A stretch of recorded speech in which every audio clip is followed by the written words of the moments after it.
Let's try this again. Happy Sunday, everyone. We had a little system issues, but it's all good. StreamYard was tripping. But I want to thank you guys for joining me again for another installment of the Southern Baller Show. Shout out to the mighty LDBC. Of course, I have my panel with me. Let me turn this music down. First of all, what's going on, Brent Fox? Thank you for joining me, brother. Hey man, salute, salute. Can y'all hear me pretty good? Yes, sir. Yes, Yeah, I sir. don't want to be the next contestant on the Summer Jam screen. That's a reference to Will's show from earlier, Trill Will's show from earlier. At the end, man, they said that that that what you call it, Anthony Bolton's phone, he had like a focus ball phone. So that was hilarious. y'all, a lot of LDBC brothers will get that joke with that. Yeah, That it's an was hilarious. inside joke. But JB, how you doing, man? I'm blessed, man. I made it another weekend and about to go into this week. That's good to hear, man. And of course, my host, Coach 67 Sports TV, what's going on, brother? All is well, bro. A little under the weather with the allergies flaring up, but other than that, I'm blessed and highly favored. No complaint. Pushing through, everything working in my favor. Well, I appreciate you for joining me, man. Even with your condition, you being under the weather, so I hope a speedy recovery, brother. I appreciate you. Oh, it's gonna work out in the name of Jesus. Amen. Amen. Yes, sir. Amen. Get well soon, man. Man, I want to shout out to Living Big with Big Reg, and then Brandon Bazell, 86 Goats. Them brothers always in the channel, the chat, showing me love. So I appreciate you brothers, man. And also they dope content creators, like brother Brent Fox is. So like I watched Living Big with Big Red show today. He's a Baltimore Ravens fan. So I caught the live after the game. After my Ravens gave me a heart attack again, the 100th time. But please like and subscribe to this brother. Even if you're not a Baltimore Ravens fan. Okay, shots fired. I was just gonna say congratulations to y'all for y'all win in overtime. I'm gonna leave it at that. No, bro, that was me. I said that. But they won though. Yeah. Oh, the Steelers did lose, didn't they? No, I wasn't making no reference. Yeah, we lost 2 in a row, bro. Yeah, we lost 2 in a row. I'm gonna be truthful. Even though the Saints, when I really was referencing him, kind of came to Saints with the loss. So you ain't got to take no kind of Brent Fox. I was referring to my Saints, not your Steelers. Okay, thank you for clarifying, Coach. Brent said he is not in the mood. Don't start nothing today. Oh no, bro, no. Shoot, Thursday would have been a different story, bro. Thursday night, Friday morning, that would have been a different story. But right now, man, I'm in pretty good spirits, man. Now that being said, I had to take like I had to take like a Jada Smith Pinkett type of break from my Steelers, man. They starting to look like Adrian Broner to me, man. But that's a whole different story. Dang. That's hilarious. That's hilarious. Damn. And I thank you for mentioning boxing. A boxer. We are going to talk about that David Haney fight. I know there's brothers in the LDBC that do it better, but we gonna talk about a little bit of boxing. Brent Fox, I still think you'll steal us from my Saints. I mean, we can make that part right now if you want. I mean, to be honest with you, man, as crazy as it sounds, I would probably take you up on that because there wouldn't be no reason to try to get my hopes up with the Saints. I ain't being funny. No, honest. Yeah. It wouldn't be no reason to get my hopes up for the Saints. They still saying that we still got a chance to make the playoffs and all of that. I ain't trying to hear that now. We done lost. to a team that I absolutely hate, and they were horrible. We should have stomped a mud hole in them, man, and us just having the reverse happen to us because of lack of execution. I needed a break from this team, man. So I'm probably not gonna watch any more games. I'll support them from a distance, but I'm not gonna put myself what I put myself through the last 2 weeks, man. Bro. Oh, can I ask you a question, Brent?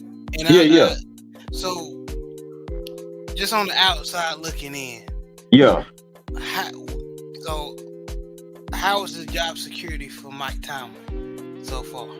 Oh, to be quite honest with you, man, for years there had already been some type of underhanded campaign talking about get rid of Tomlin and everybody else and all of that. Now that these 2 losses have happened, it is growing louder and louder. So much so that they are now kind of peppering the owner with questions as far as to Mike Tomlin's job status, which is really unfortunate. But with these Steelers extremists, man, we're gonna mess around and find out that once Coach Tomlin is gone, you really gonna miss what he actually brought to the table, and I'm it wouldn't be comparison what you're talking about. Brent. Yeah, and go ahead. I'm sorry, and then my final point is this: Coach Tomlin could easily go to another team and win a Super Bowl, and then what would they say? He welcome in Baltimore. Yes, Lord. Because we 10-3, but the stunt John Harbaugh pulled today let me know it's the talent. He's smart enough to bring talent around him and certain, coaching staff around him. He's a player's coach, but when it comes to those critical football moments in the game, he don't got it, man. So I like Brandon Brazell just said, y'all let Tomlin go, Baltimore definitely would take him, like JB just said. Yeah, I'm sure that there are 31 other teams that will take Coach Tomlin. But yeah, some of these fans, man, they just outrageous, bro. Like they really not gonna appreciate that man till he gone. Brent, they gonna find out QBs and coaches don't grow on trees. Exactly. You whining about your champagne problems.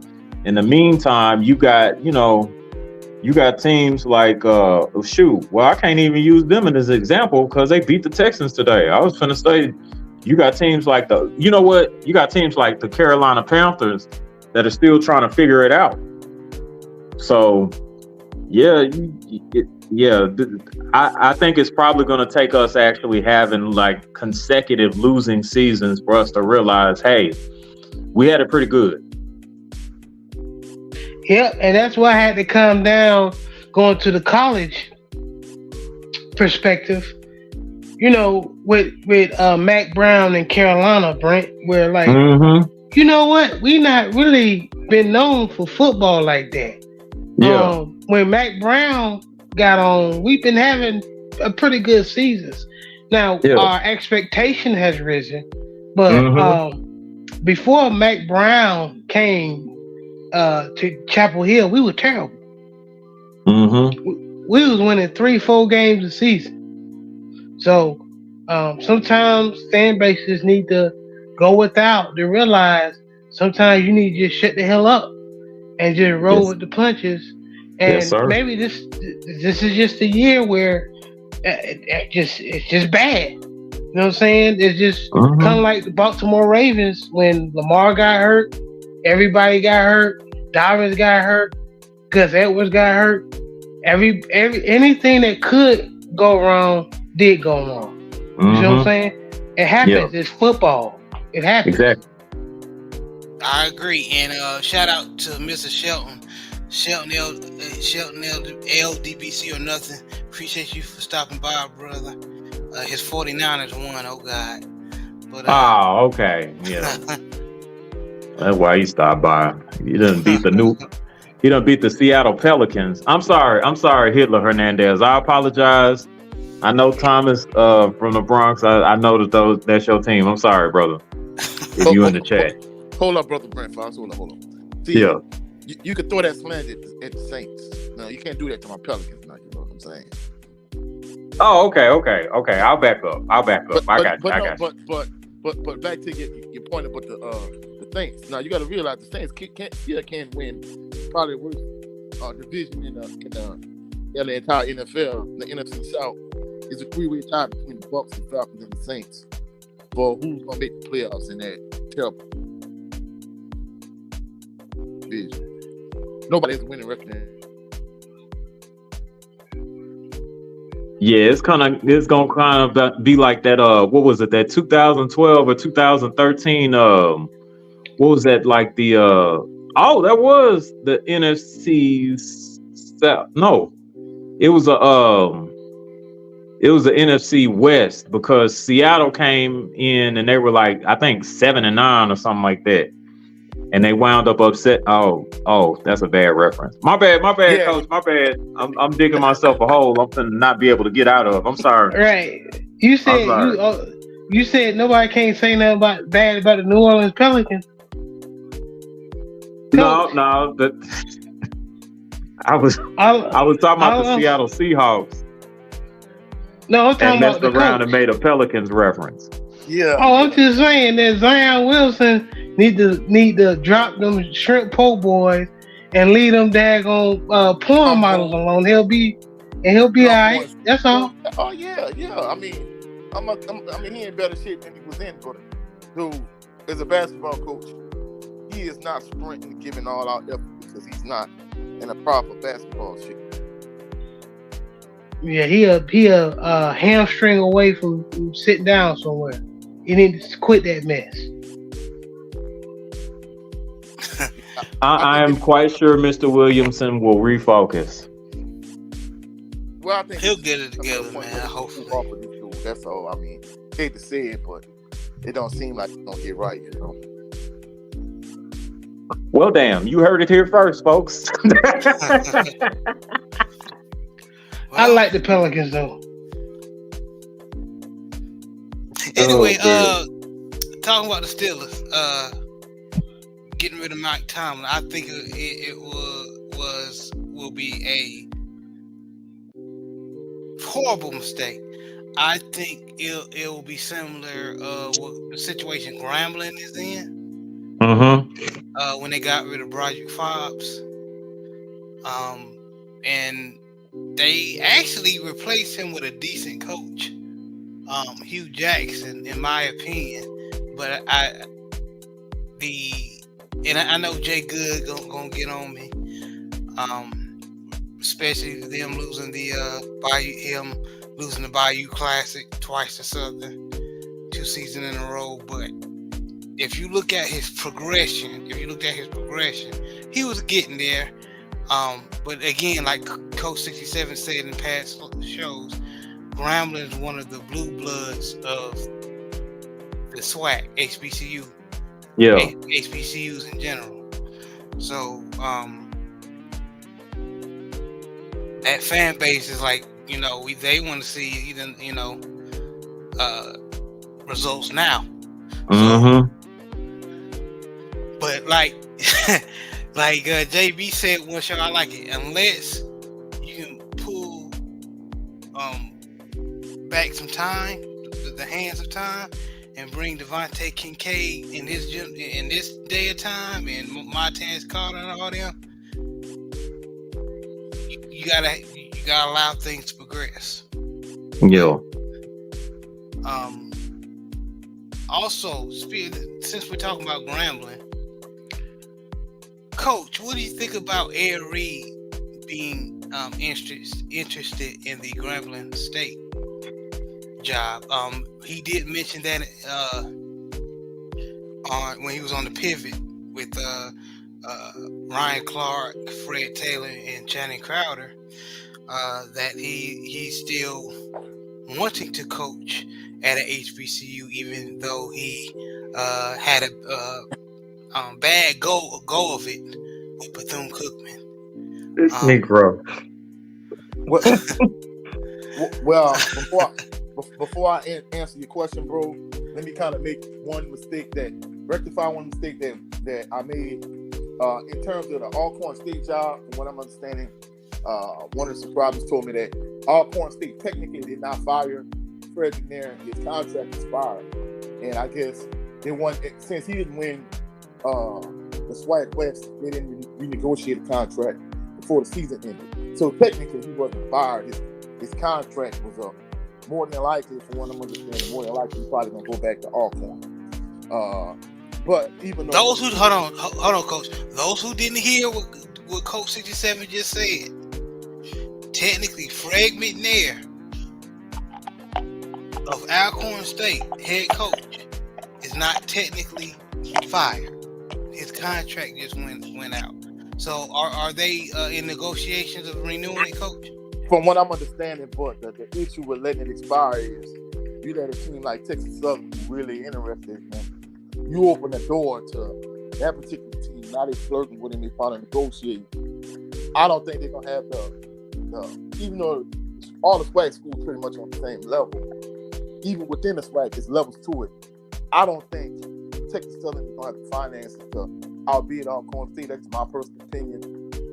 Just looking at some of the facilities that are on, but I could be wrong. I've seen certain things happen, But thanks for the update anyway, though. Go ahead. Yeah, but just to kind of address your Ed Reed point, before they hired Hugh Jackson, there was interest. Grambling had interest in Ed Reed and vice versa. However, for whatever reason, they went the Hugh Jackson route. However, truthfully speaking, the way everything played out between Ed Reed and between Cookman, if I was Grambling or any other SWAC school, I would steer clear of Ed Reed. This is my personal opinion. In addition to that, Texas wide receiver, I know I kind of mentioned it last week, just to kind of reiterate. Houston Texas former wide receiver Andre Johnson, legend, another legend from you. Supposedly he expressed interest in the Texas Southern head coaching job. But me personally, if I was to these SWAC schools, I would stay away from these celebrity coaches like Ed Reed and Andre Johnson. That's just my personal opinion. And we respect your opinion, but of course, it's the Southern Baller Show. We are open to respectfully disagree or talk our points, right? So I say that to say this. I respectfully disagree. I think Ed Reed. I think they should give Ed Reed a chance.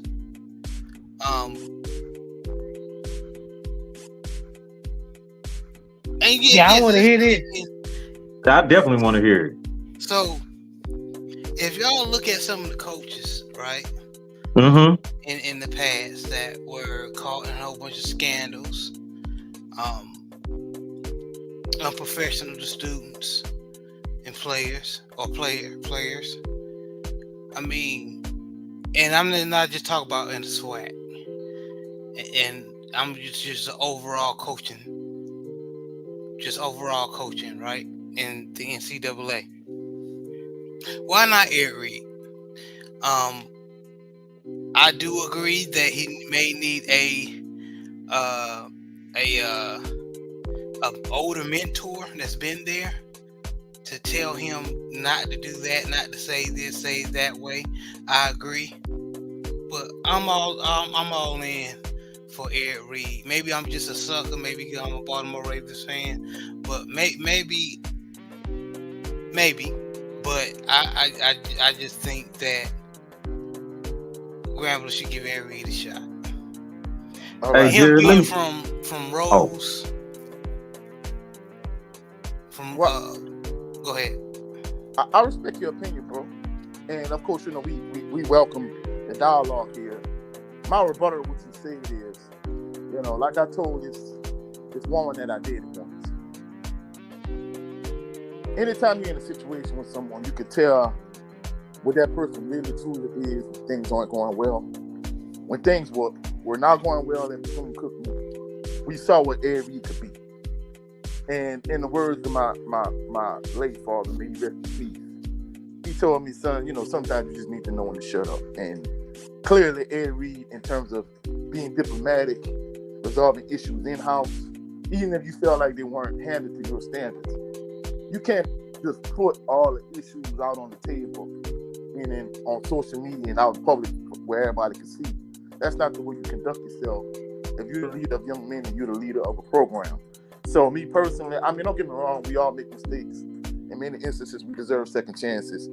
But I wouldn't want it, as a Southern University fan, I wouldn't want it at Southern University expense. So if Grambling would be willing to give him a chance, that's cool, but I wouldn't be willing to take that risk, me personally. I understand what you're saying, but I listened to the interview, and I'm sure you did too, Coach. What Ed Reed mentioned about the incident. He admitted he was wrong. Not just that. Okay, that's what I was gonna get to. Not just that. Bethune-Cookman wasn't. Of course, we know, and I'm not saying that you're saying leaving them out, Coach, but I'm just speaking just as far as the situation. Bethune-Cookman was not all the way squeaky clean at all. They did not show Ed Reed. Usually when coaches are hired, they're shown, of course, the coaching, the football field, their area they're going to deal with them and their football players. Bethune-Cookman did not do that. Ed Reed got a rude awakening once he got on the campus and they gave him the keys to everything, and then he saw for himself what he was dealing with. And then he said that they lied and said he knew this was going on. He said, no, they never showed me like anything of the type of conditions some of the field houses were in. The field the field was horrible. They catfished him. Yeah. Oh, JB, I was gonna get to that. Basically. Well, bro, I'm gonna be truthful. I'm not saying Bethune-Cookman, wasn't in the wrong at all in this particular situation. Just like I never say Jackson State wasn't in the wrong in the Coach Prime situation. My issue is, the way you address situations. You can't put all the cards out on the table, out in public, on social media, for everyone to see. Like, you got to go behind the scenes and take care of that type of thing. I mean, that's all I was saying. And I'm gonna be truthful. I mean, if he's gonna be a head coach on any level, we're just gonna pretend like it's not a spectrum. We're gonna say it's a PWI. Just say it was Nicholls State, or McNeese State, or Southeastern. Man, bro, they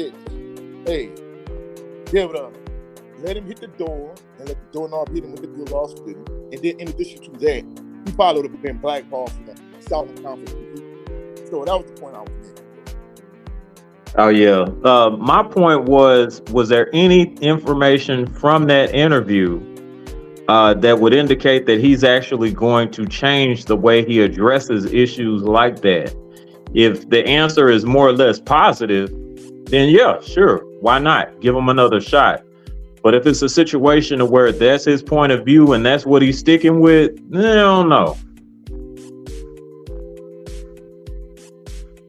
Agreed. I agree with you. I hear you. Here's my thing.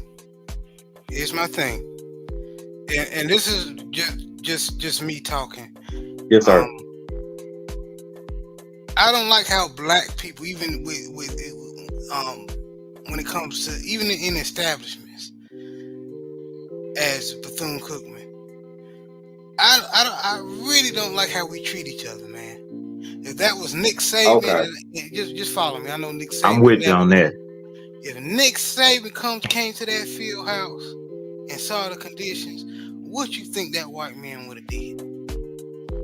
Probably even worse, his own way, in my opinion. Not probably put it on social media, but he would have made a big roar of it and embarrassed that school. Somebody else would have put it out. Mm-hmm. Them white news reporters. Oh yeah, he would have called the news team down there. Exactly. So Well, Well, bro, let me give you a rebuttal to that. Now, first of all, I would run hold if you hired Nick Saban to a splash community. I don't care how many championships he got, because I'm gonna be truthful. When Alcorn State had a white head coach, them call a spade a spade. I mean, there's only so many head coaching jobs that black coaches have access to anyway. You're gonna pick one of the ones that's, at an HBCU, you're gonna take that job. I wasn't in favor of that. Me personally. However, in the early 90s, Pete Richardson had the same issues that Ed Reed had at Bethune-Cookman. And this was in the midst of him winning SWAC championships. However, he handled it a certain way. I mean, he voiced his opinion, but he wasn't as disrespectful as Ed Reed was. So don't get me wrong, I agree with you in terms of black people that we got to give each other grace. But at the same token, Ed Reed, he should have had the wherewithal and understanding to realize, hey, buddy, this is not to you. You're not gonna have the same kind of finances you had at your disposal. You're not gonna have the same resources. And Ed Reed should have been willing to give Bethune-Cookman some grace too. So, I mean, if we're gonna give each other grace, it has to be a two-way street. It can't be right. You got to give him grace at every turn, and he not giving me grace. I mean, it's a two-way street, That's good. That's a good point. That's very. I love both points. Absolutely. Some good points from both sides, in my opinion. Yes, sir. That was bogus what Bethune did, but Ed should have did what he did with more grace, knowing damn well that HBCUs don't get the money that all the other schools get. So he right. Yeah, I certainly hope that the expectation wasn't like a Power 5 conference expectation, and he's going into a HBCU. That's not logical. Yeah, bro. I mean, just listening to him, this one particular episode, it was myself, it was Jared, it was JB, and we had Jay Good on it. And basically, when we broke down a lot of the audio, what he was saying, and he was saying, yeah, Coach Prime told me this, and Coach Prime told me that, and Coach Prime realistically, I think he had unrealistic expectations based on what he was walking into. And I don't know why he would assume that HBCU would have the same type of resources that our Power 5 like the U would have. I don't know why he would think that. Because I'm gonna be true. I'm just give you an example.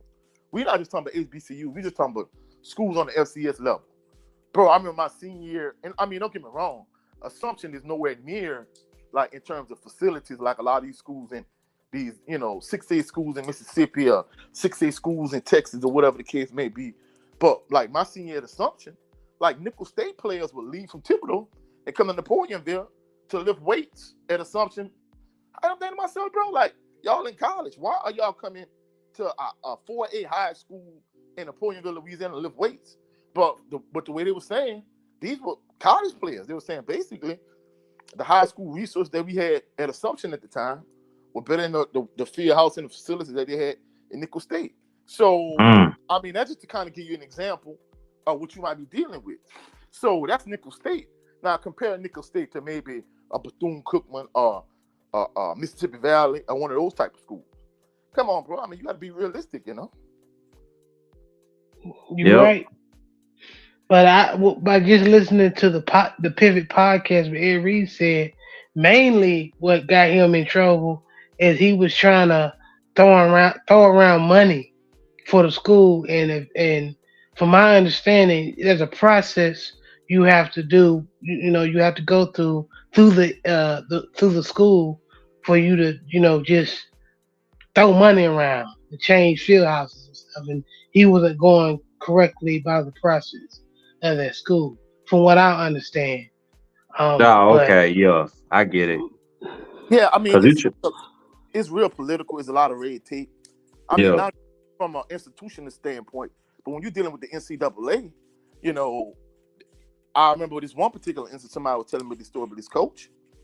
I don't know what the financial situation was, but either he had someone backing him, or he had access to funds himself. He just couldn't spend his own money or the money he had access to upgrade like the certain facilities around this one particular place. Like, it's a process, and there's a lot of red tape, and there's a lot of politics. So if he just thought it was gonna be that easy, like, it's the way you do go about things, and like I said, the way he handled that particular situation.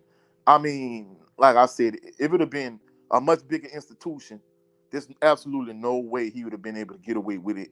And like I said, I talk about Southern, but even if we talk about LSU, bro, there's so many scandals at LSU that literally was swept under the rug. But yet, when how we talked about the Josh Giddey, ESPN, Von Miller situation, I mean, even from a local news standpoint, when Southern had scandals, like, the local news pushed, they just kept it going. Like, for example, when Southern Band and Prairie View Band got in a fight, bro, they must have showed that footage like maybe about, and I'm not exaggerating, like maybe like 15 years in a row. Whereas LSU got a little incident with Tennessee or Florida or whatever, they'll show it once that news cycle is over, you never see that footage again. So it's a double standard, when it comes to dealing with us anyway. So, we talk about, handling each other with grace. Like, bro, you can't put this university's like all a dirty laundry on the table for the entire world to see. I mean, it's a way to do that, And I'm gonna be truthful. If he's gonna be given the opportunity to be a head coach at some point, he got to understand that he has to be, more delicate the way he deal with these situations moving forward. Right. And I think just in a nutshell, Ed was trying to do things like he did, like he was playing football. He was a free roam guy. He liked to move around. He did things his way. He was very intelligent. But when you get a job like that, right, you can't do that. And what he said, right, he really never worked a job really before. That was an actual job. So there was things that he can do and can't do. You see what I'm saying? And just like his play style, he was just trying to, roam the field like he was when he was intercepted. He was trying to do all these things with quick results, but there's rules and regulations by the school you have to follow. So, I mean, and one last point before I get off it, bro. I mean, if you look at how well Jay Good articulated his points in terms of that particular show where he pointed out all the things that we did wrong. Like one thing that really kind of stuck in my mind when, Jay Good was breaking out all these different points. He was like, bro, basically, you calling your employers, even though technically he didn't sign a contract, they was just kind of working on a handshake agreement. He was like, man, you on social media calling like basically your boss like out of their name. It's like, man, you don't do that type of thing, Yeah, that I wish he would have did something. He would have been more tactical with his disapprovements. Well, what he saw, I definitely don't agree with him putting the information online and putting them on blast. But maybe there was a blessing in it. Maybe that need to be put on blast. You feel me? To get some, put some fire under the higher ups as at Bethune-Cookman. But athletic director now. Yeah. Mm-hmm. Salute to Joe Townsend. He said salute to the family. Hope he's visiting a family member in the hospital. Pray all is well, brother. And thank you for listening. I appreciate you, man. But thoughts and prayers, Joe. Yeah. Prayers to the family, Joe. Prayers up, Joe Town.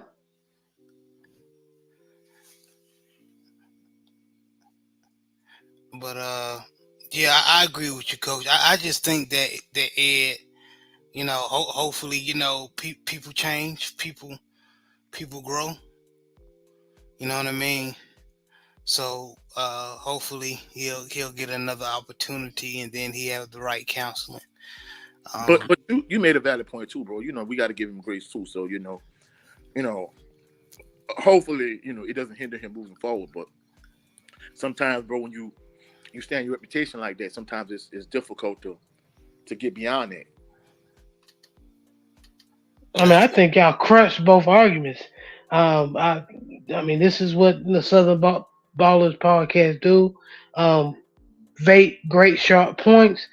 Ed can't go in there just putting people on they business on blast, but at the same time Bethune gotta, get off some of the BS they be on too. You see what I'm saying? So it's a Yeah, it's a it's a give. So yeah, and I think he was right from the standpoint of, basically what he was saying, what Coach Prime was saying is this the way like HBCUs operate. But truthfully speaking, that's just the way like institutions of higher learning operate just in general. Because Mhm.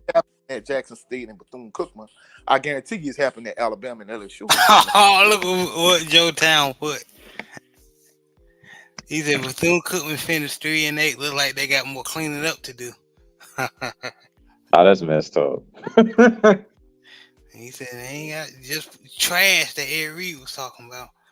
They gotta clean up some of that roster, boy. But I do want to bring up the Heisman. The Heisman ceremony happened yesterday. Yes, And sir. the Heisman winner, if you don't know, was Jaden Daniels, LSU quarterback. Mm-hmm. So congratulations to that young man. And the person that came in second was Washington quarterback Michael Penix Jr. Okay. So, like Joe Town always say, I'm glad a black quarterback won, and both black quarterbacks, was was voted, the best two, to win the Heisman, and Jaden Daniels got it. So, but a lot of people thought Michael Penix or even Bo Nix should have won it. What y'all think? What y'all think? Starting with Brent. To be quite honest with you, Penix did actually have a good season. My actual favorite was Marvin Harrison Jr. Now I know his numbers were down from this year to last year. That's because he had CJ Stroud. But I think that he was able to do more with less talent and just kind of just opening the door, cracking it for a segue to maybe our next topic. That quarterback that was playing for Ohio State is now in the transfer portal. So that just kind of goes to show you, what type of play that quarterback was actually having. Yeah. And then Harrison Jr. was still able to be very, very effective despite that. yeah, Yeah, good point. Good point. Michael Penix was balling this year. He was. But JB, what you think? I think. Is it okay? Go ahead. Do you agree with JD Daniels winning the Heisman? I think Jaden Daniels and Michael Penix could have won the Heisman, either one. The reason why Bo Nix had a phenomenal season. The reason why I wasn't high on Bo Nix because I seen him at Auburn, and I wasn't impressed. Oh yeah. So I know that him going to Oregon, it was a great fit. And he was gonna have a lot of speed and just a lot of weapons to play with. You know what I'm saying? A la Dennis Dixon, a la Joey Harrington. You see what I'm saying? So, or Marcus Mariota. You see what I'm saying? So a lot of average QBs, the below average QBs, hide in that Oregon system offensively. So in draft time, teams be thinking they get a good quarterback, but it just really is who they surround themselves with. Kind of like Alabama QBs. You know what I'm saying? So Jaden Daniels, I seen him at Arizona State. They went like Arizona State was never that relevant in football like that. They went like 8-4, 8-5. And then when he went to LSU became relevant again. Gave him hope, just as Coach 67 stated in the past shows, they trying to get back to that defense where it was historically being a good defense, but they're not really good. Which I when watching the Pivot podcast, I got mad, especially at Channing Crowder saying that Florida State didn't belong in the the playoffs because they in the ACC, and the ACC don't have good teams. And I'm like, if you watch LSU defense is very ACC. You see what I'm saying? Hell, Auburn defense is very ACC-ish. You see what I'm saying? So if you're going by that logic, thinking that the SEC is just that good over any, everybody in the conference, then you don't understand football, or it's just you're just programmed to, think that the SEC is just better than everybody. Unpack that. How can Channing not understand football when he played it at a high level? Because he went to Florida. Yeah, he probably mad because Florida State whooped his Gators. That's all I wanted you to. Florida's SEC in the Florida. I bet you one of them ACC teams will bust Florida ass. Well, didn't they? Florida play Florida State every year, don't they? And I gotta look at their schedule, but I think they whooped their ass. Yeah, I think Florida State plays Florida every year, if I'm not mistaken. That could have been done away with, because. And I'm sorry, Brent. Yeah, I know you were teaching. Go ahead. Them 24-15. See? Oh, so, okay. And I'm sorry, Brent. If we had to watch TCU get in and get slaughtered, but here's the thing. I'm okay with that, because that's how that's how they earned it. They earned it. We upset Michigan that year. You remember that, right? Exactly. Yes. But we got all Texas boys out here on here, or boys that played Texas high school football and know the climate. Yesterday, Duncanville faced North Crawley. North Crawley didn't lose not a game the whole year, but got blown out. What? 40-something to 7 against Duncanville. They still kids. It's not funny. So my thing is, it doesn't matter what the results are. Everybody just want to see through the hard work that team got. From the hard work, the team was able to make it to that point. Can it be consistent? And sometimes it ain't, but it's okay. That's football. Yeah. Even though that TCU blowout was bad, I ain't gonna lie, but yes, it was hard to watch, sir. I'm not trying to destroy my point, though. It is what it is. It happens. Sometimes a lot of times it's mismatches. It freaking happens. But like Herm Edwards says, you play to win the game. The game. Yes, sir. So yes, all sir. Of that, trying to make excuses. I hear people, well, Florida, even people. I heard one person say the ACC is the weakest conference in football. No, it's not. It's the Sun Belt. Oh yeah. Where did they get that from? Because a lot of people just not watching football, man. Yeah. That's clearly somebody that doesn't like study these conferences or whatnot. That's crazy. That is absolutely crazy. Yes, because I can show you some weak teams in the FCS as well. But to my point, I just think that Jayden Daniels did deserve to win. He was obviously the reason why his team had success this year. So did Michael Penix, but I think Michael Penix, just like Bo Nix, had more weapons around him. So Hmm. Okay. And finally, we're gonna hear from a real life coach. Coach, what you think? Oh yeah, let me set this phone down. I want to hear this.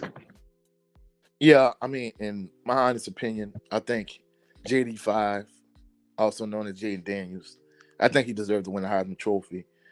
For any individuals that watched episode 23 of Bayou Sports Talk last Saturday, So, both myself and my cousin Raymond, we just kind of articulated how, from a statistical standpoint, like his numbers were like off the charts. And I saw on Instagram, like they put Jaden Daniels' number next to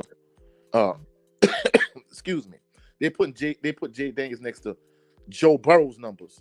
And to be truthful, like from a passing standpoint, like Joe Burrow had better numbers. But once you add in the rushing numbers and just overall, I think on paper, Jaden Daniels' numbers look a lot more impressive than Joe Burrow's numbers. And when you consider the team that Joe Burrow played on, like they showed of 30 players, like 28 of those players made it to the NFL. So people don't realize how loaded the team Joe Burrow was on. Whereas Jaden Daniels, like, he didn't have no, of course, Joe Burrow defense, it wasn't like we were saying like LSU defenses of old, but it was serviceable. Whereas this LSU defense this year, they couldn't stop a nosebleed. And in addition to that, like watching him on TV play and watching him play in person, bro, it's a whole nother level. Last year they played against Southern in Death Valley at Tiger Stadium. Bro, Southern, of course, it wasn't the dog-day defense of the early 90s, but, bro, they had him dead to right, and he just sprinted to his right. He just outran everybody for a touchdown. I'm like, wow. So when I saw that play, I'm like, yeah, this guy's on a whole nother level. So, yeah, I think he definitely was deserving of the Heisman. Even if you compare his numbers to Michael Penix Jr., I really think Michael Penix Jr. definitely was deserving to be in second place. And just to kind of add on to what JB was saying, I was never impressed by Bo Nix, truthfully speaking. Like he was saying, you could Me neither. put a lot of players. I mean, just think about it. Jeremiah Masoli put up huge numbers at Oregon. So it's more of the weapons you have at your disposal at Oregon more than anything else, So I think Jaden Daniels deserved to win.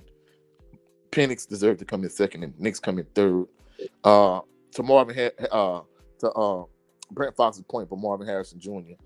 I mean, like he said, this is the quarterback that he had at his disposal, but at the same token, I don't think he deserved to be in that top three in terms of the Heisman race, I agree. yeah, point taken. Point taken. But those that are disputing that Jaden Daniels should have won the Heisman, if y'all look at his stats, that should be able to change your mind. If it don't, then y'all don't know what y'all talking about, and you don't know nothing about football. Yeah, and just for an official it's very statement Lamar here. Jackson-ish. Yeah, just for an official statement, I don't mind Jaden winning that award at all. Okay, I was just asking that they took a closer look at the situation for Marvin Harrison Jr., but that was it. I think they need to start back giving the Heisman more consideration to other people than the quarterback. You know what I'm saying? There's, there's a lot of good players, in the league other than the quarterbacks. You know what I'm saying?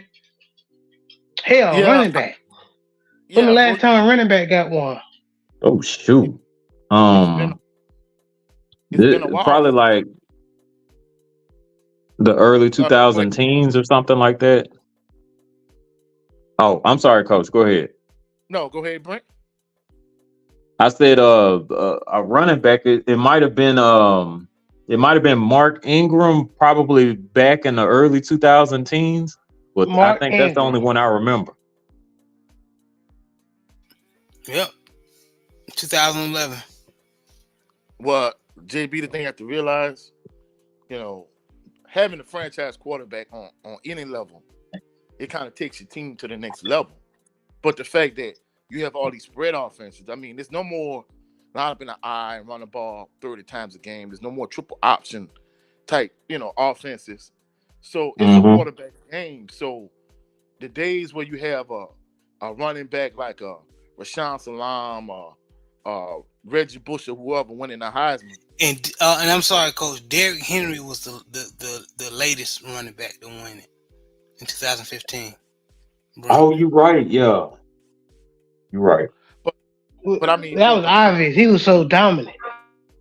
yeah, but I mean, but truthfully speaking, like those two really like are anomalies. Whereas, if you look at the quarterback position, like bro, even on the middle school level, like when we played middle school football, you took your best athlete and you put him at running back, and you just gave him the ball every play. Whereas even now, like the middle school teams in our district, prior to this past year, it's the first year you really could play football year round in 7-on-7.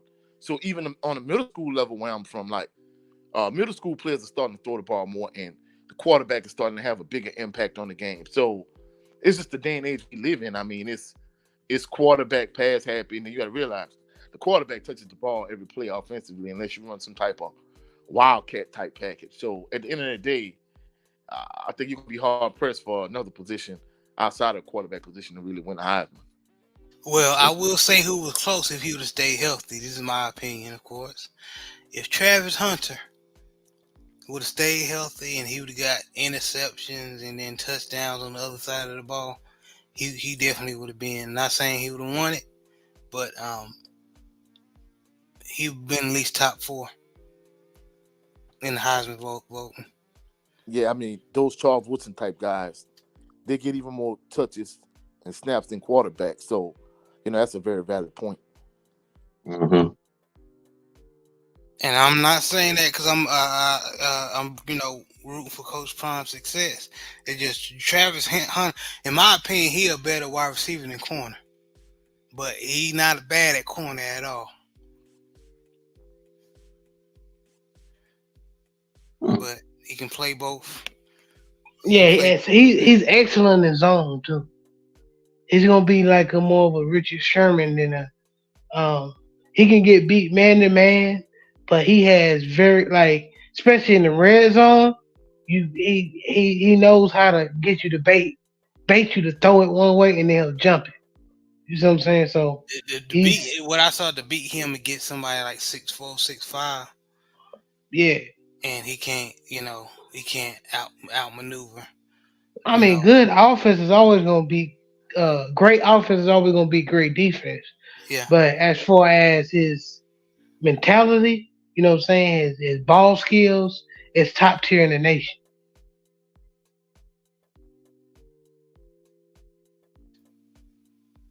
Sir, Yeah, true that.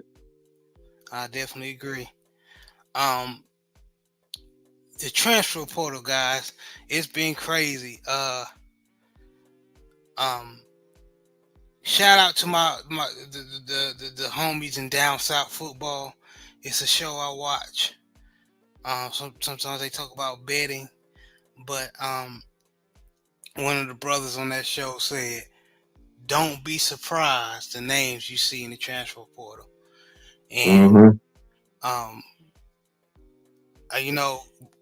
Brent, JB, we in a thread together, thread message, and Jay Good and Coach 67 going back and forth saying, just shocked at the names they seeing. Going in the transfer portal just from their Southern Tigers alone. So if this happening at HBCU level, you can imagine what's going on everywhere else, and it's pretty shocking. Like me and JB, we can talk about our Tar Heels, Kamari Morales. who Coach Sip to Tally, shout out to Coach Sip to Tally. He jumped in the portal, and he was, in my opinion, like he's one of our best tight ends. Especially on the blocking standpoint, yeah. Yes.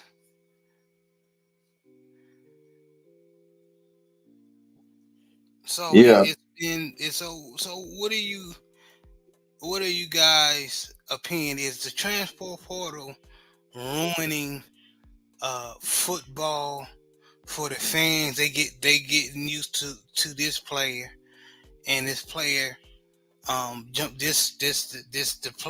certain players are jumping in the portal.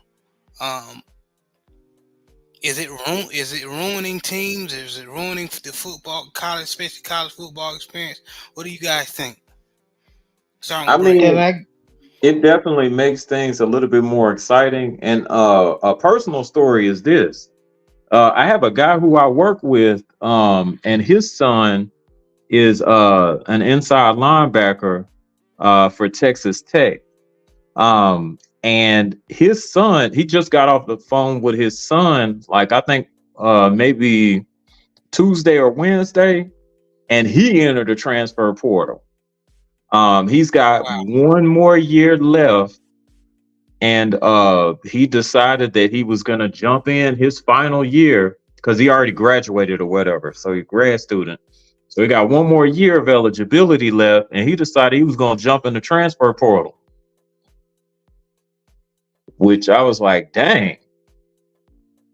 He spent all that time at Tech, and now, he's trying to, I guess, expand the brand and have the scouts from the NFL look at him a little closer. But he felt like in order to do that, he had to jump in the transfer portal and go to another school.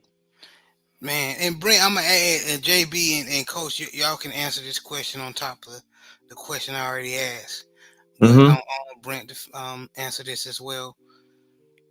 What is the main reason that you're sitting back and watching, and then you hear the testimonies of, like you said, Brent, your friend?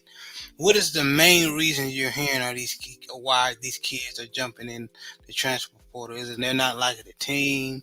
Is it they're not liking the atmosphere? Is it because they want to start? What do you Okay, think it is mostly? so for his kid individually, he wanted more, and I just couldn't. I'm still trying to kind of wrap my head around it. He wanted more exposure, which I was like, okay, well, he's playing for a Big 12 school, and there is film on him, so I was kind of having a hard time understanding that. But I think it is a situation to where he wants to be the guy because he's an inside linebacker. He wanted to be the guy on one of the defenses there at another school, and that's why he's trying to like get his stock up for the draft. So that's his personal reason why.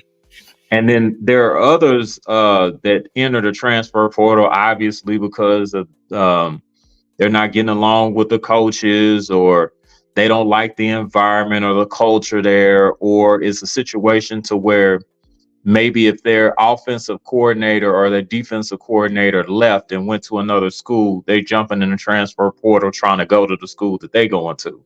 So it's a whole bunch of different reasons why these kids are doing that. But at the same time, it does keep things exciting. But as far as like a competition standpoint, I mean, sure, it could help as far as maybe certain schools acquiring talent and all of that. But at the same time, I mean, it could also wind up being like it was, which was you have certain schools that are just lopsided with certain amount of talent, and then the other schools have to get it how they live, basically. But those are just my thoughts. And that's what we want. Your thoughts. Good perspective, Brent. And good story. Good example. Right. JB, what you think? is it ruining college sports or not? Um, yes and no. Um, Unpack that. not everybody is going to be a star. Not everybody is going to be drafted where they want to draft. There's going to be a lot of Mm-hmm. undrafted players that got to get it out the mud. Okay, Mm-hmm. everybody understand that. You know what I'm saying? And that's just reality. Some people is not going to go to the NFL. Some people are going to create businesses. Some people are going to work regular 9 to 5s. Some people are going to be great parents. You see what I'm saying? And start a family. That's just life. Now, in terms of football, right? And what does it do for college football? I understand about, like I just said, I understand about the team aspect of uh, there's never going to be another 2000 Miami Hurricanes, 2001 Miami Hurricanes, or Mm-hmm. the USC um, um, 2006, 2005. Trojans, 2005, 2006. Yeah. right? Where they just stack, or Alabama, where they just stack with talent. You see, even now, Alabama look like they're human. Did a couple of, in a lot of games we saw that Nick Saban is a good coach. You see what I'm saying? Unfortunately, you know what I'm saying? He is a good coach. It's not just he just got all these 5 stars, even though it didn't help because he's a good coach and he had all the talent. But on the flip side, Mm-hmm. it's not a bad thing. Man, Coach 67 got a story where Nick Saban did this one running back wrong, where he was supposed to go to Southern and he blocked him. So I nobody want was to talk about Yeah, how, you yeah, talking about Parquet. yeah. Mm-hmm. So nobody want to talk about them stories where these coaches be making promises.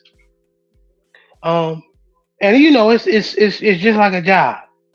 You know what I'm saying? You go to the job and they make all this promise, we're a family, and it be full of shit. You know what I'm saying? And you gotta find another job and work that job until you can find another one. So it's just like college football. These coaches bring these kids in, oh, we'd love to have you.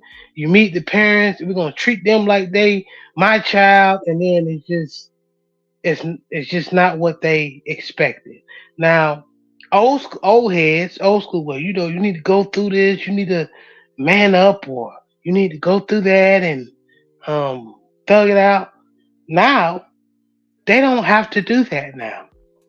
You Mm-hmm. lied to me. You said this was me going to the school was gonna be like this. It's not.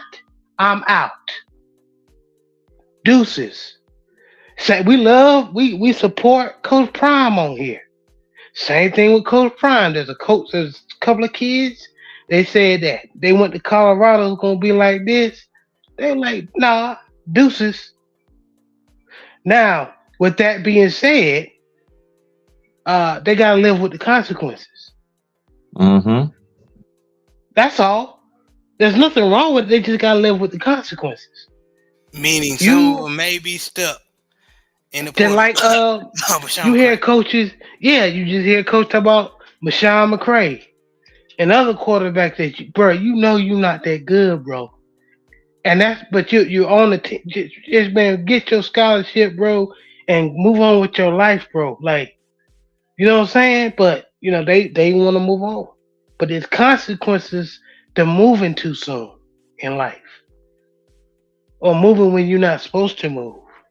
So these kids, this is going to be a good learning experience for some of these kids out here. And then on the other hand, to finish my point, I mean, some a of lot, these kids, not some. some of these kids, it might be a great damn idea that they moved. That's my point. Mm-hmm. I keep seeing that Harold Blood transfer message, man. I can't stop laughing. I know I'm wrong for that, man. And see, look, Joe Town just said something. If you moving without leverage, you might need to stay your ass where you at. Yeah. Yeah. If you ain't got type of leverage, if you know that tape need to be on fire. That Mm-hmm. tape need to be on fire. You know what I'm Mm-hmm. saying? You only played 5 games. You were running back, and those 5 games, and you got hurt in them 5 games. If I'm a coach, or when Coach 67 or somebody look at your tape, you better have eight yards a carry for me to bring. Because especially if I already got backs on the team that might be better than you. So these kids need to have leverage. But for like I said before, on the flip side, for these kids that do have leverage, really they like that, and they was promised something that um wasn't true. Yeah, maybe it is a good idea for them to bounce. I can tell you, like for example, like Anthony Haskins, the running back for Colorado, he ain't gonna stay in the portal. Because he a good running back. He just that old line was bad. Yeah, he need to move around. And they don't run the ball like that no way. So yeah, he need to move around. I agree. Anthony Hankerson is a decent running back. He needs to go to a program where they run the ball. No, yeah, somebody will definitely pick him up. And finally, Coach, what you think? Well, I mean, I think it's at the point now where the transfer portal is like the Wild Wild West. I mean, but even no matter what system you're gonna have, there's always gonna be some loopholes. Now, don't get me wrong. You know, I'm not talking ill of Coach Richardson because he was the dean of the SWAC. He was a legend, but you got to realize when he was winning all these SWAC championships and Black National championships at Southern, there was a gateway from LSU to Southern where if you was buried on the depth chart, you was at the end of the bench. You was a dog, but for whatever reason, whether it's politics or whatever the case may be, you weren't get to play at LSU, you transfer to Southern, whether it's Michael Hayes, Nemesis Bates, Chris Cooper. I mean, I could just kind of go on and on about the dogs that were at LSU that didn't get to see the light of day and they transferred to Southern. Somebody like Michael Hayes, he came across town and he literally walked right into the starting lineup. He became an All-American, first team All-SWAC, whatever the case may be. However, we talk about Coach Nick Saban stories. Nick Saban realized, hey, I'm losing a lot of players from LSU to Southern, so this is what I'm going to do. That pipeline y'all got from LSU to Southern, I'm closing that pipeline. He closed it in 2003. The season prior, that was the last time Coach Richardson won a SWAC championship at Southern. And essentially, like the program really wasn't the same. So even in that day without the transfer portal, that was a loophole. If you were at a 1A school, you could transfer to a 1AA school and be eligible right away. Whereas if you transfer from like LSU to Alabama or Alabama to LSU, you had to sit out a year. So that was one of the loopholes you had if you transferring down. However, in terms of like modern day transfer portal after COVID, it just kind of goes to show you how, one worldwide pandemic, it completely changed the world that we living in. Now, just looking at things from a Southern University perspective, if you look at last year, once Jordan Lewis left, Jordan Lewis and Jason Dumas, then once Jason Dumas came, once Jordan Lewis left, and I'm thinking to myself, okay, Trey Lang and Kelby Givens, they had an excellent Blue versus Gold spring game. Trey Lang had an excellent game, and he jumped in the transfer portal. And I'm like, why? Like, you the man in Southern. Like, why would you leave? He went to Indiana University. I don't know what really came of him. I heard nothing of him. Now, don't get me wrong. There's the opposite side of the spectrum when you get somebody like August Petrie III that transferred from Rice to Southern, and he would have been, in other years, with the right quarterback, he'd have been first team on SWAC. He'd have been a man, but the fact that you never had a quarterback that could really get him the ball this year, he really suffered because of it. And then on the flip side of it, you got somebody like last year, Bashawn McCray. Like we said, hate to keep bringing him up, but he jumped in the portal and he got stuck. Nobody picked him up. Whereas if you look to this year, it seems as if, a lot of these players, they have loyalty to a particular coach. If you look at Southern, Coach Jerry Dooley got fired. Kelvin Givens jumped in the portal, who's the best pass rusher at Southern. Christian Davis, the best cornerback. And I keep going on this Eli Fields, Gerard Sims, Carl Ligon. And it's like, oh my goodness, like Joshua Down, the defensive tackle. And if you look at some of these schools offering these players, like Christian Davis, Appalachian State, Ohio University offered him. Joshua Donald, he didn't even get to play at Southern. Oregon State offered him. And I'm like, wow. Now, in terms of Harold Blood and Dylan Marotta, I mean, I hate to say it. I mean, unless they know something we don't know, I don't see them getting picked up by anyone. It's always Division 2 and Division 3. Yeah, and just looking around the SWAC, hey, I mean, Floyd chalked the fourth. I mean, don't get me wrong. I know he was a big-time running back, and he came to Grambling because of Hugh Jackson, but he hit the portal. Andrew Body hit the portal. So, some of these guys, like Brent Fox was saying, slipped and fell when I saw Floyd chalk the fourth. Mm-hmm. But I tell you one thing, he's not gonna be stuck though. No, somebody getting him immediately. And like one of my friends was saying, like really, he came to Grambling because of Hugh Jackson. Really, he was a big time running back. He could have went a variety of different places. I think he saw the opportunity to play for an NFL coach, and that's the reason why he came to Grambling. So the irony is, the team I coached this year, the head coach and I are friends. When I was coaching at my school, when I was the head coach at the time, basically the two backs he had, Chance Williams made second team all SWAC. He was one of those backs. He was kind of more the lightning, whereas the power back, he's at East Carolina, and from what I'm hearing, he's supposed to. I think he's already entered the transfer portal, and supposedly he's trying to come to Grambling and fill a void to kind of be more of like a thunder lightning combo, more, as opposed to lightning and lightning combination. But at the end of the day, in some instances when it comes to the transfer portal, there's no real rhyme or reason where, you look at somebody like Trey Lang, he went from Southern to Indiana University. Other instances, guys want more limelight, they want more playing time. Some instances, guys transfer, they just want to go to a bigger university just to change the scenery. So I don't know. I mean, certain individuals, they have loyalty to a coach. Certain guys want to improve their draft status, whatever the case may be. Whereas if you look at somebody like the Jordan Carter, he said, I'm not hitting the portal. I'm just declaring for the draft. So, it just kind of remains to be seen how things play out, Yeah, and I want to say this.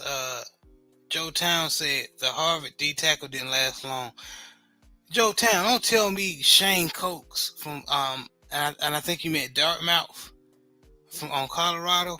If he transferring in the portal, the only place he's gonna probably end up is back in the. I mean, he will be picked up, but not. Colorado. All I gotta say is Coach Prime did him a favor. And Joe, you know what I'm talking about. You being a former D lineman. Blackwater Bayou, great show. Salute. Thank you, brother. First time me seeing you. Appreciate you joining. Please like and subscribe if you like what you're hearing. I appreciate you for joining us. But yeah, I agree with you. He wanted subscribers from my channel. Shout out to the brother. Yeah, I appreciate you stopping by, man. Appreciate it. Also, another thing, this is random, but I just also want to talk about. Joe Town said, I know exactly what you mean. Yeah, no pressure. No pressure at all. I don't think he got a sack. But anyway, he's a good, decent run stopper, but that's about it. Notice I said decent. He can be replaced. Exactly. So y'all notice my picture on the right. That is coach of the North Dakota State Bison, Matt Entz. He will no longer be with the program next year. He just was hired as USC. He will be a USC Trojan. So he will be on the USC Trojan staff, trying to get coach as a linebacker coach. So he went from a head coach from North Dakota State to USC coaching staff as a linebacker coach and all. And they did that to they felt like they needed help on the defensive side of the field, especially at linebacker. I say this. North Dakota State has, as long as I remember, has always been one of the top tier FCS programs, next to the Appalachian States, next to the Georgia Southerns. And you notice where Appalachian State and Georgia Southern is at in James Madison.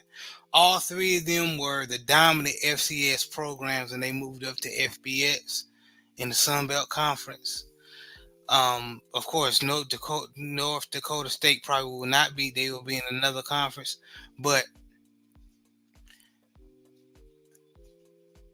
they, in my opinion, they are conference bullying or division bullying.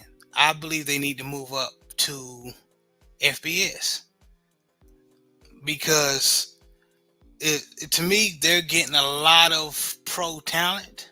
Even though a lot of Carson Wentz ain't, he was a decent quarterback, but it's Carson Wentz. But that's still NFL talent, right?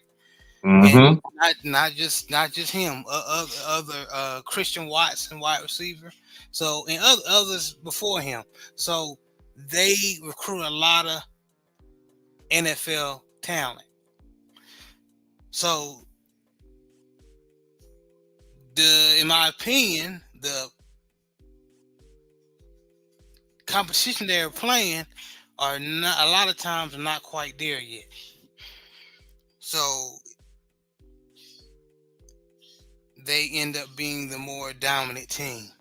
So what do you guys think about teams like North Dakota State, always in the FCS playoffs, always winning the FCS college championship, but they're not moving up? What do you think about division bullies? Honestly, division bullies are going to be wherever you go anyway. And it's not to make light of what's actually going on with North Dakota State. You're right. They have been a very dominant school for decades within S. Let me hold that thought. I've seen them play Iowa when they was ranked multiple times. They beat Iowa. Yeah. And but go ahead. No, go ahead. Even though Iowa is not the Alabama, Iowa is still a Division I Power 5 school. So I believe, even though FCS is still Division I believe North Dakota State needs to be amongst the other Power 5s, in my opinion.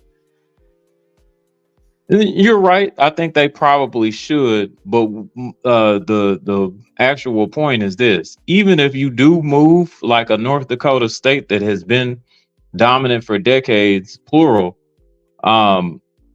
there's going to be another program that's going to be built up, and then they'll start to dominate, and then there kind of lies the problem.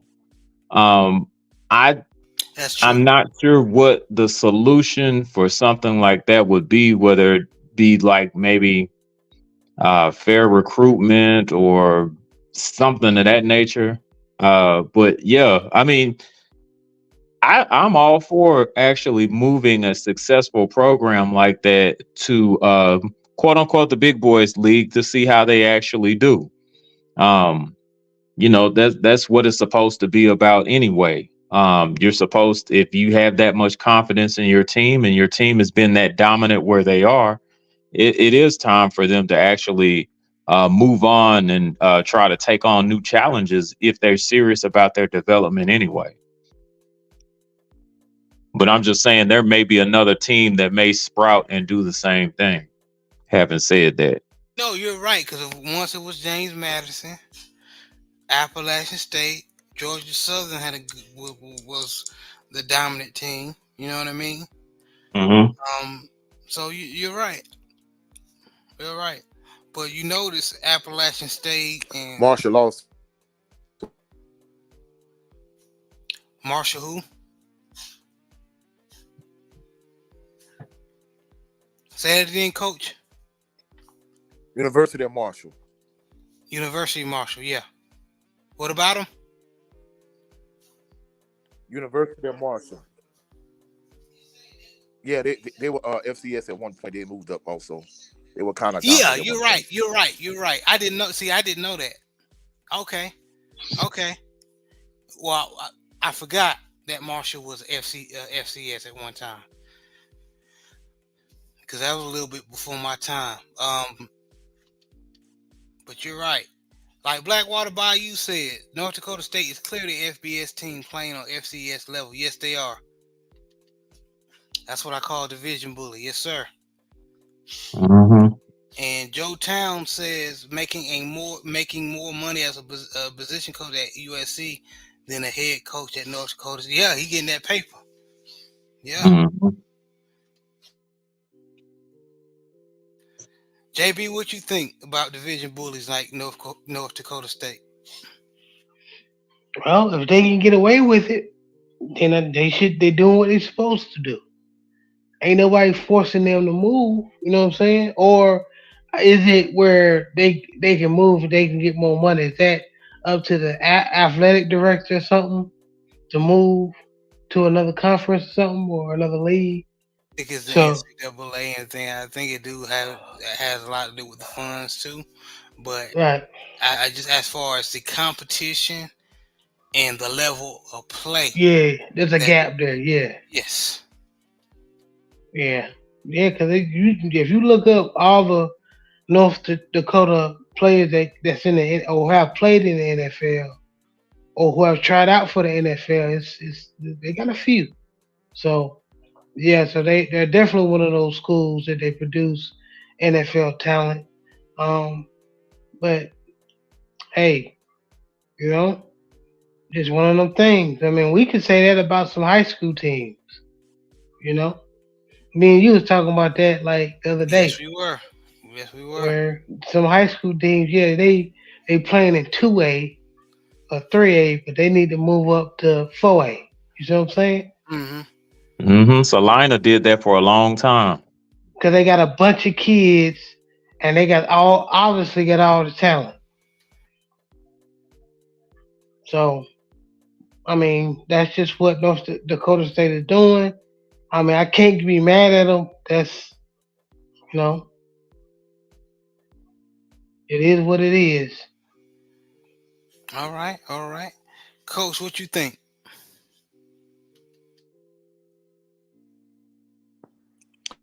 I can kind of see both sides of the argument.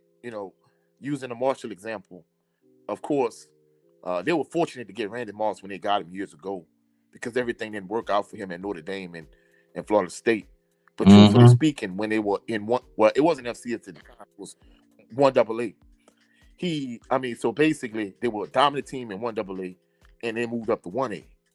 And when they went 1A, they were like a big fish in a small pond. When they moved up to 1A, they were like a small fish in a big pond. I mean, they were competitive for a time, but realistically speaking, they're nowhere near the power they were when they was in FCS or 1AA. So a team like North Dakota State, I kind of see it from both sides of the coin. And just looking at things from a purely SWAC perspective, just let's use this Coach Prime example for a minute. Just imagine if he stayed at Jackson State. If he stayed at Jackson State and he eventually built the program up to what he wanted it to be. I mean, if he eventually moved up to 1A FBS, yeah, you would get more scholarships. However, depending on what conference you move, just say you move in the Sun Belt Conference. From a financial standpoint, you might have the same resources of those other schools, and you a dominant team in a SWAC, but you move to the Sun Belt Conference, you might be a bottom tier team. Look at North Carolina A&T. Damn, you tried it at one point. So at the end of the day, very, very good example. So at the end of the day, you kind of have to know who you are. And I remember Best Fight the Best made his example at one point. He was talking about Wilder. He was saying really for his weight, he just fight at his natural weight. He really don't weight drain. If he did, he would be a light heavyweight. And if he did, he would be the most dominant light heavyweight of all time. And that's an excellent point. But him moving down, would he be weight drained? Would he have the same power he has as the heavyweight? We don't know these things. And if North Dakota State moved up to FBS, I mean, it could be a good team in the Sun Belt Conference. But truthfully speaking, we don't know. But more than likely, they'll kind of end up being Marshall or Georgia Southern or Appalachian State, one of those type of teams. They move up and they're not going to be nowhere near as dominant as what they are on the level they own. So to a certain degree, yeah, they weight bully in terms of their division. But at the same token, if they move up, more than likely they're going to be a small fish in a big pond, whereas I'm sure they prefer to be a big fish in a small pond. True. Very true. And if they do move up, what conference you think they go? What, the Mountain West, with Wyoming and them? Yeah, I think Mountain West. Yeah, that makes sense. And JB made a valid point. We could say the same thing about high school. I mean, even here in Louisiana. I mean, truthfully speaking, I mean, we had teams that were playing 1A, 2A. Teams like Evangel, John Curtis. So they did this. I don't know how it is in Texas, but they switched it up to where they got this non-select league and this league and the private school league, whatever. Whereas they kind of watered down the state championship. If you ask me, I think if they would have left things the way they were and had these teams that's recruiting like John Curtis and Evangel and those type of teams, instead of having them play in 2A, 3A, if you just let them play in 5A, which is the highest classification in the state of Louisiana, then guess what? They wouldn't have been as dominant as they were on the lower levels. But I mean, even though they were legitimate in 3A schools, the competitive advantage they had over the other 2 and 3A schools, they were basically recruiting players, and players were leaving outside of their school districts to come to play for their school. Whereas if you'd have had to play in 5A the entire time, they wouldn't have been as dominant as they were. So I think they should go back to the way things were, but let those teams that's dominant and that's finessing the system, just let them play in the highest category possible and see if they have the same type of success. Yeah, because we had a school. Oh, I'm sorry. Go ahead. No, you're saying I agree. Go ahead, Brent. We had a school coach here in the North Texas area called Salina, and they basically would do the same thing. They would basically have like a 4 or 5A roster. And then, they played in 3A for a long time, and they were very dominant in 3A for a long time. It finally took the area just kind of blowing up here, so to speak, like the community's getting like drastically larger in order for them to actually move up to now, I think it's like a 5A school. So yeah, to your point, yeah, they'll kind of cut corners, shave numbers, do whatever they got to do to kind of keep that roster that they actually have, and then just classify it down to a 3A and still be dominant. They wanted to be the big fish. I mean the big fish in a small pond. Yeah. Yeah. So once they move up, did they have the same type of success? Actually, yes and no. They made very deep playoff runs, but no, they were not as dominant as they once were in 3A. I think they did win a state championship once. But I think They did, but after that, and like yeah, you said, after they moved up to 4A, it's been like you said, they made deep They playoff. gotta work for it. Yeah, exactly. yeah, because I remember West Orange Stark beating them in the state championship. So yeah, they made deep runs, but yeah, they couldn't quite get it. Argyle is a school basically mostly all white boys. Mm-hmm. Yep. 4A, they were doing that too, but Yes, sir. It sure were. but South Oak Cliff and teams like that caught up with them. Yep.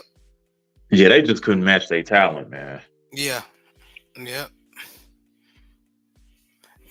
And Brandon Brazil is saying, shout out to Brandon Brazil. He said, do like soccer, bottom two teams move down. Top two teams move up each year. Mm. That's a good idea, actually.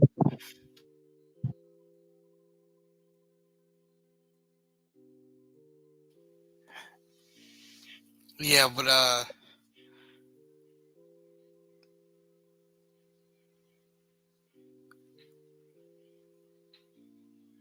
one other thing, guys. Coach, did we talk about the playoffs last show? Playoffs? The college playoffs? I can't remember.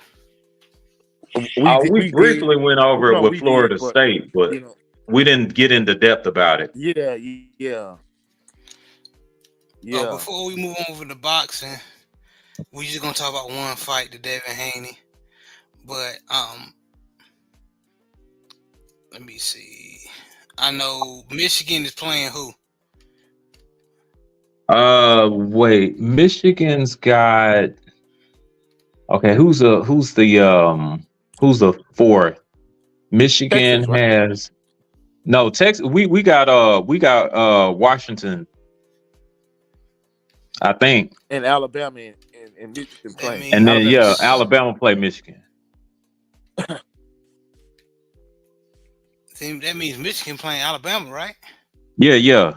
I think. Yeah. So number one, Michigan is playing Alabama. Mm-hmm. On January 1st. Mm-hmm. And Washington is playing Texas later that day. Yeah. So Michigan, Alabama, who y'all got? Shoot. You know what? I'm gonna go out on a limb here and give it to Michigan. Reason for me, I'm old school, so I think that their defense is good enough to kind of help slow down Alabama's running, because that's what they're actually going to rely on. It's going to be most of the time like zone reads and stuff like that. They're not going to ask their quarterback to try to throw the ball like 30 or 35 times to win the game. So I think Michigan's defense, their run defense, is strong enough to try to help slow down Alabama. But okay. I think that Michigan's running game will also help keep Alabama's offense off the field too. So. Okay, Brent. Yeah. Let's write this down. JB, help me write this. Brent for Michigan. Bama. I got Michigan.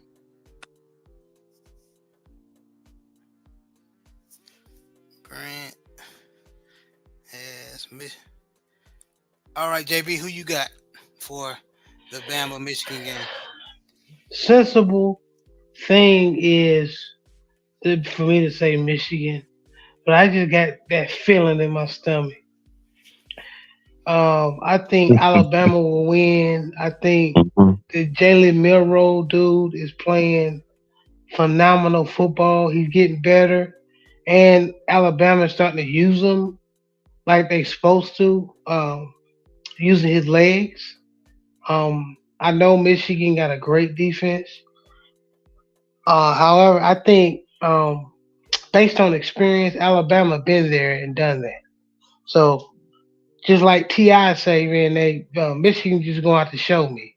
So Mm. I would be gladly be wrong, but we'll see. I'm picking Bama. Okay. JB, Respect. Alabama. Okay. Coach, who you got?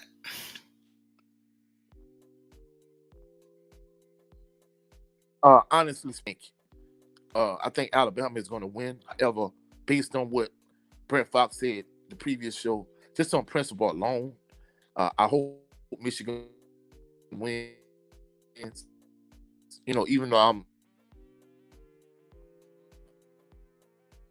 I'm in SEC country, I know there's blacks really lost. But Lamar Jackson, a team like we're gonna say the Cleveland Browns, hey, they have more fan support this season. More people starting to like them. They're more popular. They get better TV ratings, so on and so forth. Since Lamar Jackson is hurt, we're not gonna put the Ravens in the playoffs. We're gonna put the Cleveland Browns instead with Deshaun Watson. Imagine how ridiculous that would sound. Mm-hmm. So, in all actuality, Florida State deserves to be in the playoffs. I agree. Playing, they should be playing against Michigan. But truthfully speaking, like JB said, I hate. You cut out, Coach. Say that again, bro. You cut out when you said like JB said. No, like JB said, I got a feeling that Alabama probably gonna win. But based Yeah. on principle Mm-hmm. alone, I hope Michigan wins.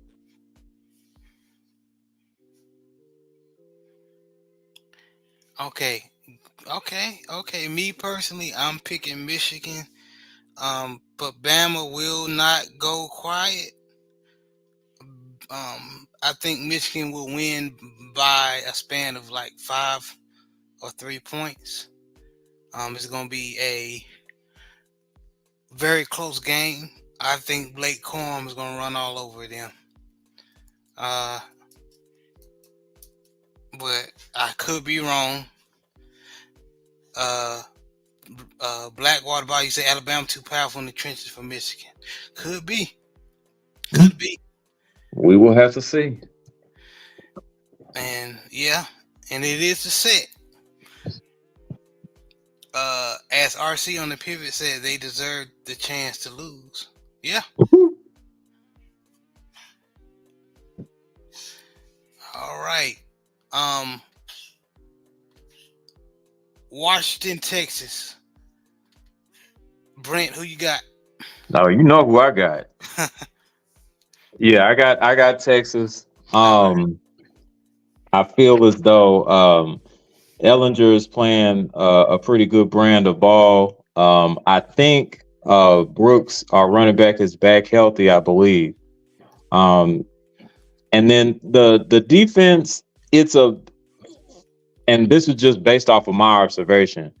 It's based, despite the Oklahoma game, it's a bend but don't break type defense, and they'll get a turnover or two on occasion. So I kind of look for them to try to get a turnover, and that's probably what's going to help them win. I also think that that's going to be a very close game with Washington. I think that they'll probably win by 6 or less points. It may be like maybe like a 24-21 type game or something like that.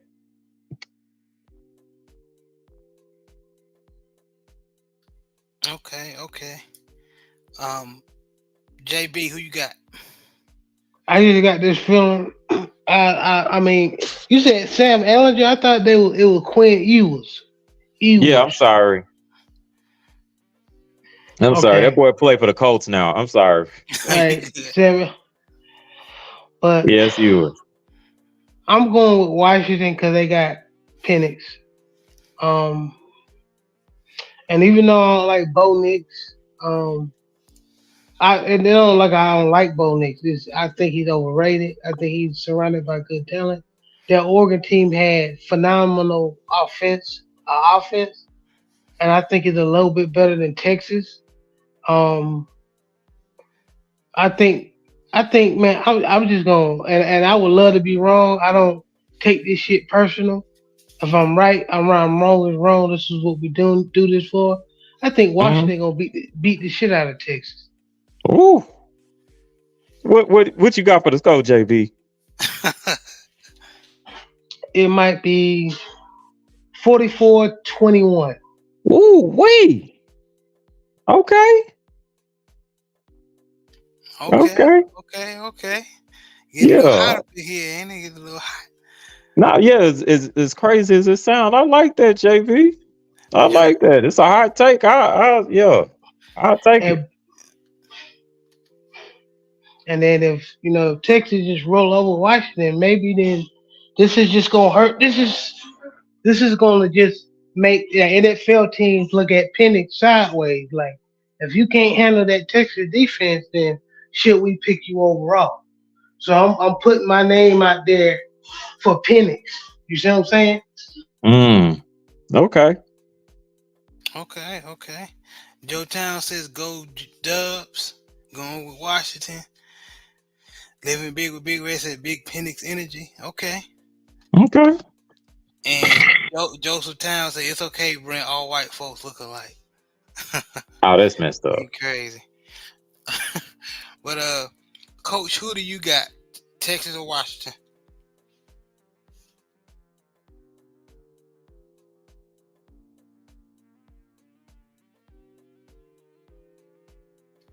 Coach, you there?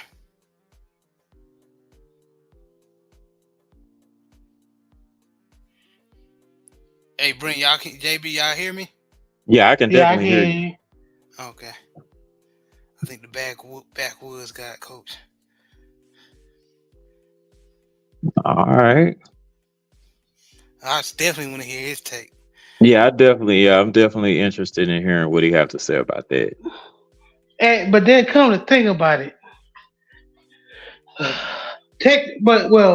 Texas did beat Bama. However, like I said, that's when Bama was trying to make Jalen Milroe into a pocket quarterback. So, um, and now they actually got to face one. So this is gonna be interesting.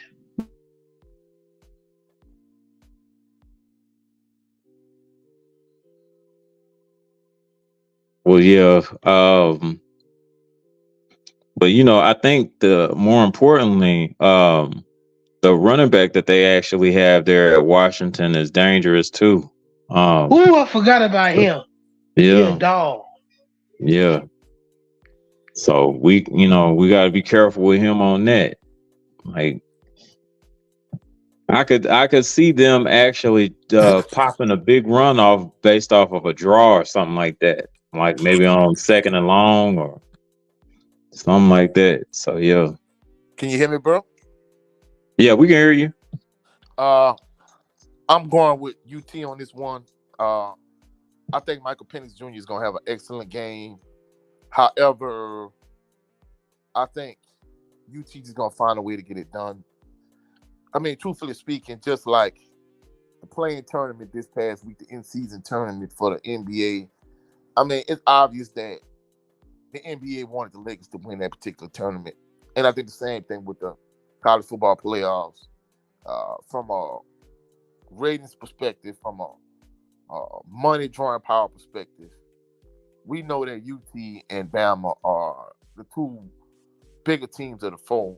I mean, I know people might disagree, but that's my personal opinion, and I think that's how it's going to play out. I think we're going to have Texas against Alabama in the national championship game. Okay. Okay. Rematch. Okay. All right. Well, I'm gonna go ahead and pick Texas to beat Washington. I think Texas seemed better. Offense is better. Defense, in my opinion. Probably not a better quarterback, but better offense overall. Yeah. Now, one thing I will say, Jared, is with the Alabama Michigan matchup.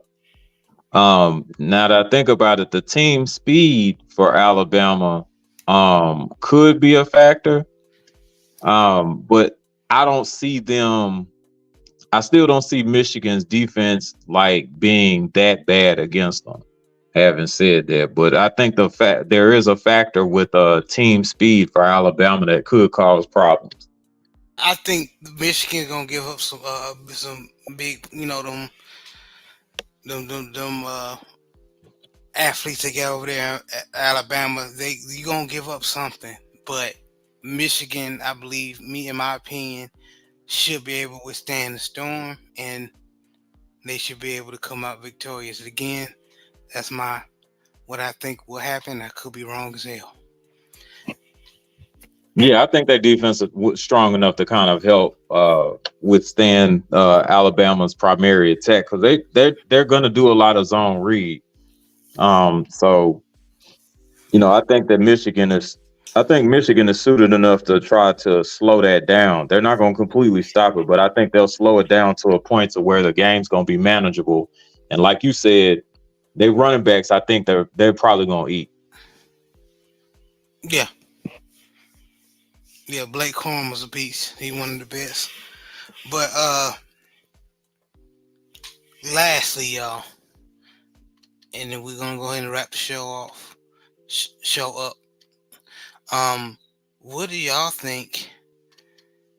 What did y'all think about the boxing match last night?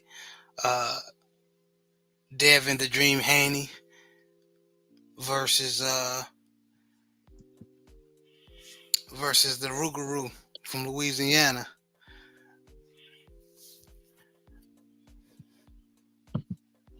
All right.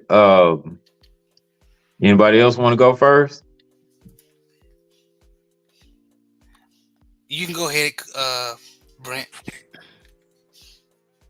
All right, y'all sure? I'm just trying. You got it. Okay. All right. So with last night's boxing match, I was thoroughly to say that I was thoroughly impressed with Devin Haney's performance, I think is an understatement for me. I have Regis Rougarou Prograis is a 2-time champion at 140 pounds.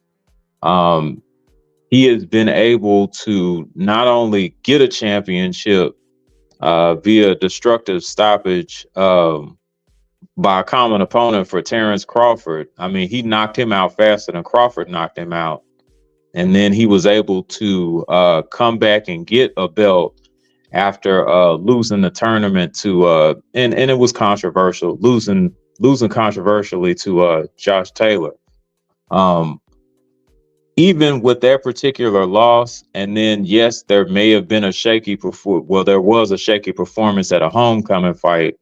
Nobody, and I mean nobody, has made Regis look like that. And I agree. I don't think that Regis should be discredited at all. I know for me, I'm still going to continue to be a fan of the Rougarou. Shouts out to him for actually accepting the challenge. But Devin, to me, quite honestly, has proven that he is a generational fighter. He was able to pivot and then move laterally with Regis, and nobody else has been able to do that with Regis. Regis has decent speed. He wasn't slow at all. It was just that Devin was that much faster. It was kind of reminiscent of a Roy Jones-esque type of performance, to where the other guy just did not have any answers, or you could say Terrence Crawford. The other guy just did not have any answers for whatever Devin was doing. And then with him being able to, of course, acquire power by not having to cut down so drastically, I mean, he's a huge problem. So much so that, you know, other fighters that should be fighting him are just kind of making convenient reasons why he should either fight somebody else or why they just shouldn't fight him, period. I'm hoping that boxing gets back to a point to where the guys at the top of their divisions fight the other guys at the top of their division and not be so much worried about an undefeated record or marketability or anything else like that. The UFC has people with several losses on their record, but they fight constantly to, just to keep things competitive. And with these rematches, you never know how they turn out. One guy could dominate the other guy in one fight, and then the other guy makes an adjustment or two because that's really all it takes. And then the fight is completely different. I think that once boxing actually gets back to that, we'll be much better off. But, you know, shouts out to Devin and Regis for making that fight happen. And then more importantly, shout outs to Devin Haney for once again engineering a beautiful looking fight for, you know, fans to enjoy. That's all I got. In fact, let me jump in on this one, bro, real quick. Yeah. You know, just to kind of give you my take on, you know, me, you know, for those individuals that really know me, like I'm like a straight edge individual. I don't drink, I don't smoke. However, I have like severe allergies, right? So last night the allergies started to flare up, like right leading up to the fight. So before, you know, the bell or whatever, I took some medicine and I was still feeling terrible, took some more medicine. Then after a certain point, bro, I'm not gonna even lie, like I was watching the fight. Because I was at the Zorilla Prograis fight because, like I said, you know, I live in Louisiana. I was at the Smoothie King Center for that fight. And, bro, I was watching the fight, and, like, it kind of felt like the Zorilla Prograis fight.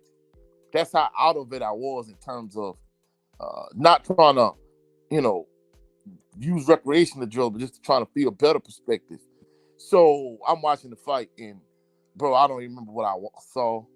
It felt like the Zorilla Prograis fight. And then in addition to that, you know, people texting me this, that, and the third. I watched a few of the brothers in the LDBC, and I don't recall most of that. So I went back and watched the fight this morning. And, bro, I'm not going to lie, I was thoroughly impressed with Devin's performance. I'm kind of like Cadillac Red from the perspective I was kind of torn because Regis is from New Orleans. You know, I'm from Louisiana.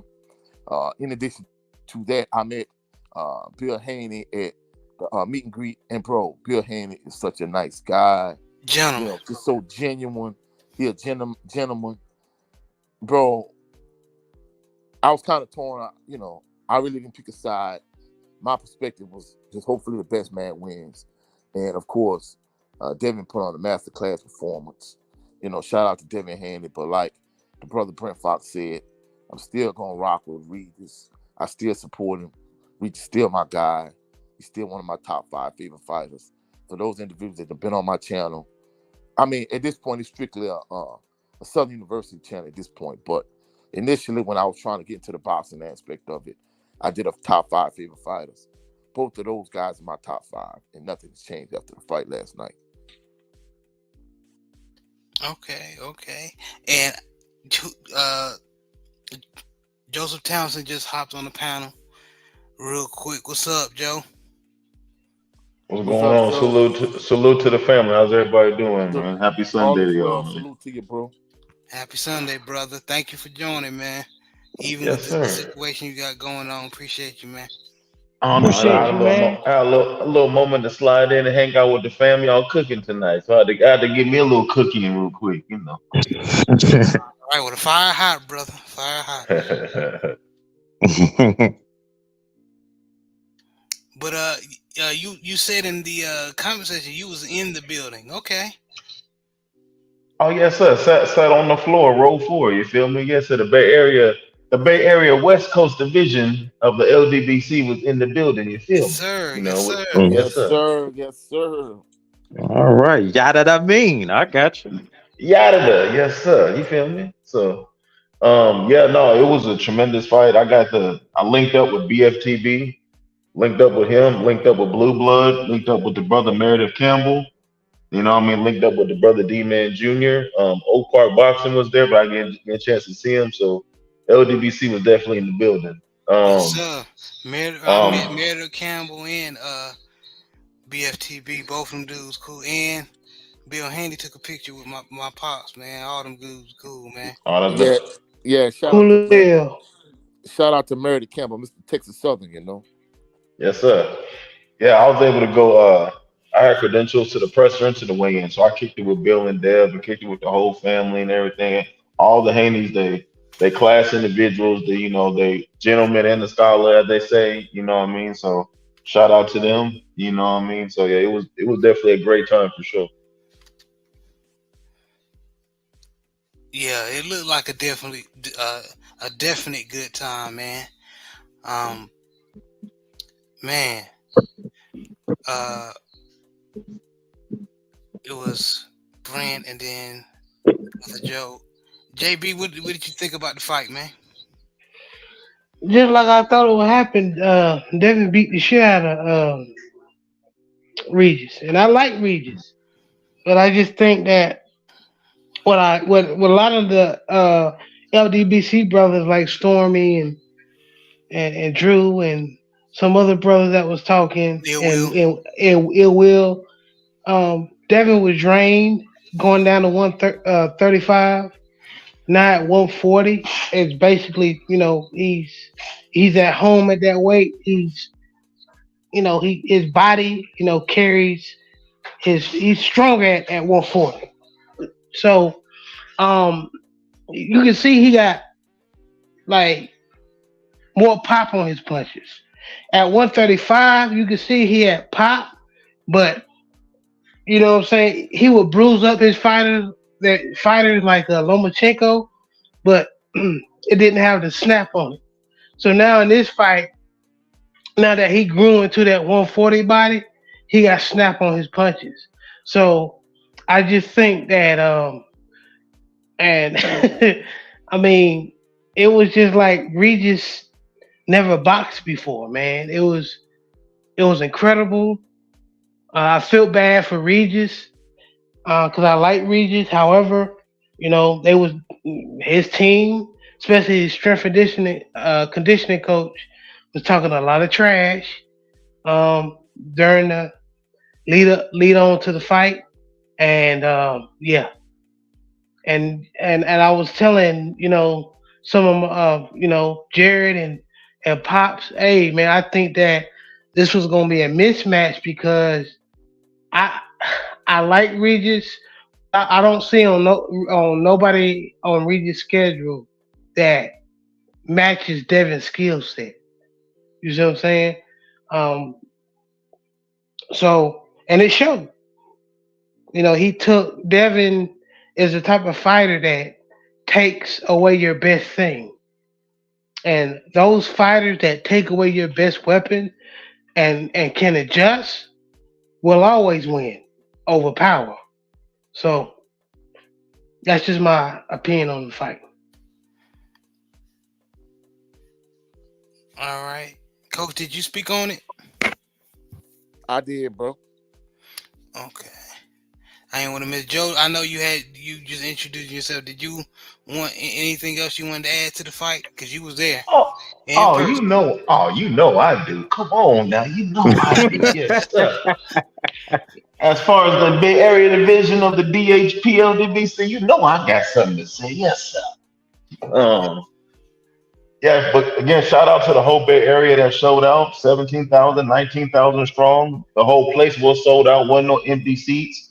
A lot of haters were saying that Eddie Hearn comp tickets and Devin ain't really from the Bay Area. Well, I'll tell y'all in person, that's a damn lie. When Devin came out, The whole stadium went crazy. Regis came out, they booed the hell at that man. You feel me? So what they say he from Henderson, Nevada? Well, that's a damn lie. Cause I was kicking it with Dev's aunties and uncles, and they all straight East Oakland. You feel me? So Even E40 was there. Get out of here. E40 was there. Marshawn Lynch was there. Shit, you had Trader Truth was there. You know, so, shit. Hey, the Bay was in the building. You feel Hey, me? Brett. Hey, Brett. You Was know who I was just Ham wanted in to the say? building? What's up? Najee Harris. Oh, you talking about Najee being there?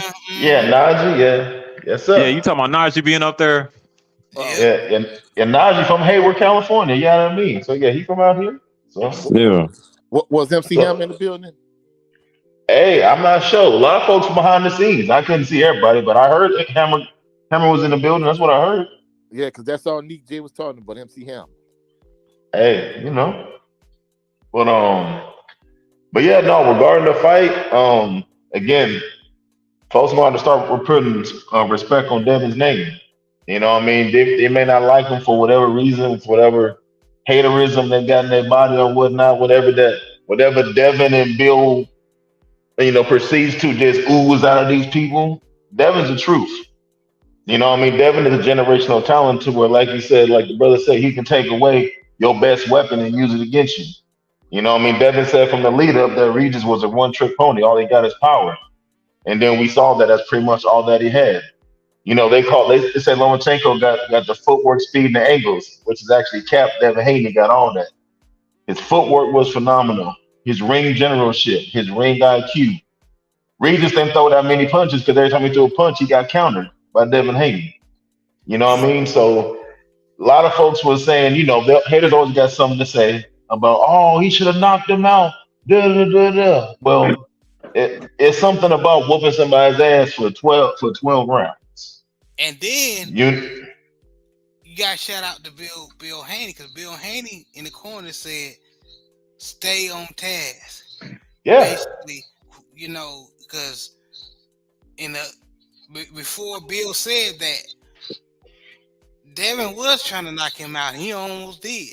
So I feel like that Bill wanted him to stay focused, because Regis got his ass whooped, but Regis' power carries Yeah. late All in the 12 round. rounds. So All 12 rounds. if Devin would have got sloppy and ate that left, you know what I mean? But because the master boxer Devin is, that didn't happen. It was just Devin was just styling on his ass, man. Hey. And people don't really understand, Joe, like how big this is, because Regis is a 2-time champion. This ain't no bum we talking about. And the number one ranked fighter at 140 pounds that nobody wanted to fight. He was the boogeyman a year ago. Now all of a sudden Devin Haney fight him. Now they're trying to discredit him, saying that he ain't nobody. So you know how that go. But again, Devin Haney, when he fought Kambosos, he beat him with just a jab. He fought Kambosos the second time. He stepped to him, and we seen how Kambosos' face looked. And when he fought Lomachenko, he stepped to Loma and cracked Loma's ribs and put him in the hospital. And nobody ain't seen Lomachenko since. And then this fight, he stood in the middle of that Everlast ring and stepped to Regis Prograis the whole fight. Not only did he drop him, but wobbled him at least 3 or 4 times. Could have, You know what I mean? Too. Could have, but he stuck to the game plan. That's called mental fortitude and being disciplined. We seen what happened. Devin didn't want to end up like Montana Love, getting dropped or whatnot, trying to get overzealous and everything. That was ugly. Hey, so Regis got power and Devin respect that, but Devin is a masterclass boxer. So okay, I'm gonna take away that hand away from you, but you're gonna get this work all night. That's something to be said. If you love boxing, you have to love that performance. Right. That was just a dominant performance. Montana Love foot all up and down his ass. Yeah. And Montana Love, he's it's a rap for him. But no, shout out to Devin Haney. Shout out to Bill Haney. He should be considered trainer of the year. You beat Lomachenko and you beat the number one ranked I fighter at agree. 140 with no tune-up. Yes, Bill sir. Haney Yes, Bill sir. Haney needs to give respect to. Because remember, after the Loma fight, they said, "Oh, he needs to fire Bill. He need to bring somebody else in there. You don't know what he's doing." I haven't heard that after this fight. I didn't hear that at all. And nobody told Loma to fire his daddy. Look how many fights Eh, he lost. Exactly. Exactly. You know Hey. they do that to Thank you, black Coach. fathers. Hey, you know. So, but hey, shout out to Devin and Bill. The Bay Area appreciated that. You know what I mean? Hey, we see Matias then priced himself out. He won $4 million up front to fight Devin, and Matias ain't nobody. Everybody talk about him. I heard about him last week. He Hey, won Bill. $4 million up front. You know what I mean? So, Hey, Joe, did you see Bill Haney on Drew Titan channel when he broke that news? oh yeah, actually, I heard it from BFTV earlier in the day. BFTV got that from I think Drew channel because Drew had Bill Haney on there, and Yeah, I Bill saw Haney that. Yeah. broke that story basically. Nah, the best was there.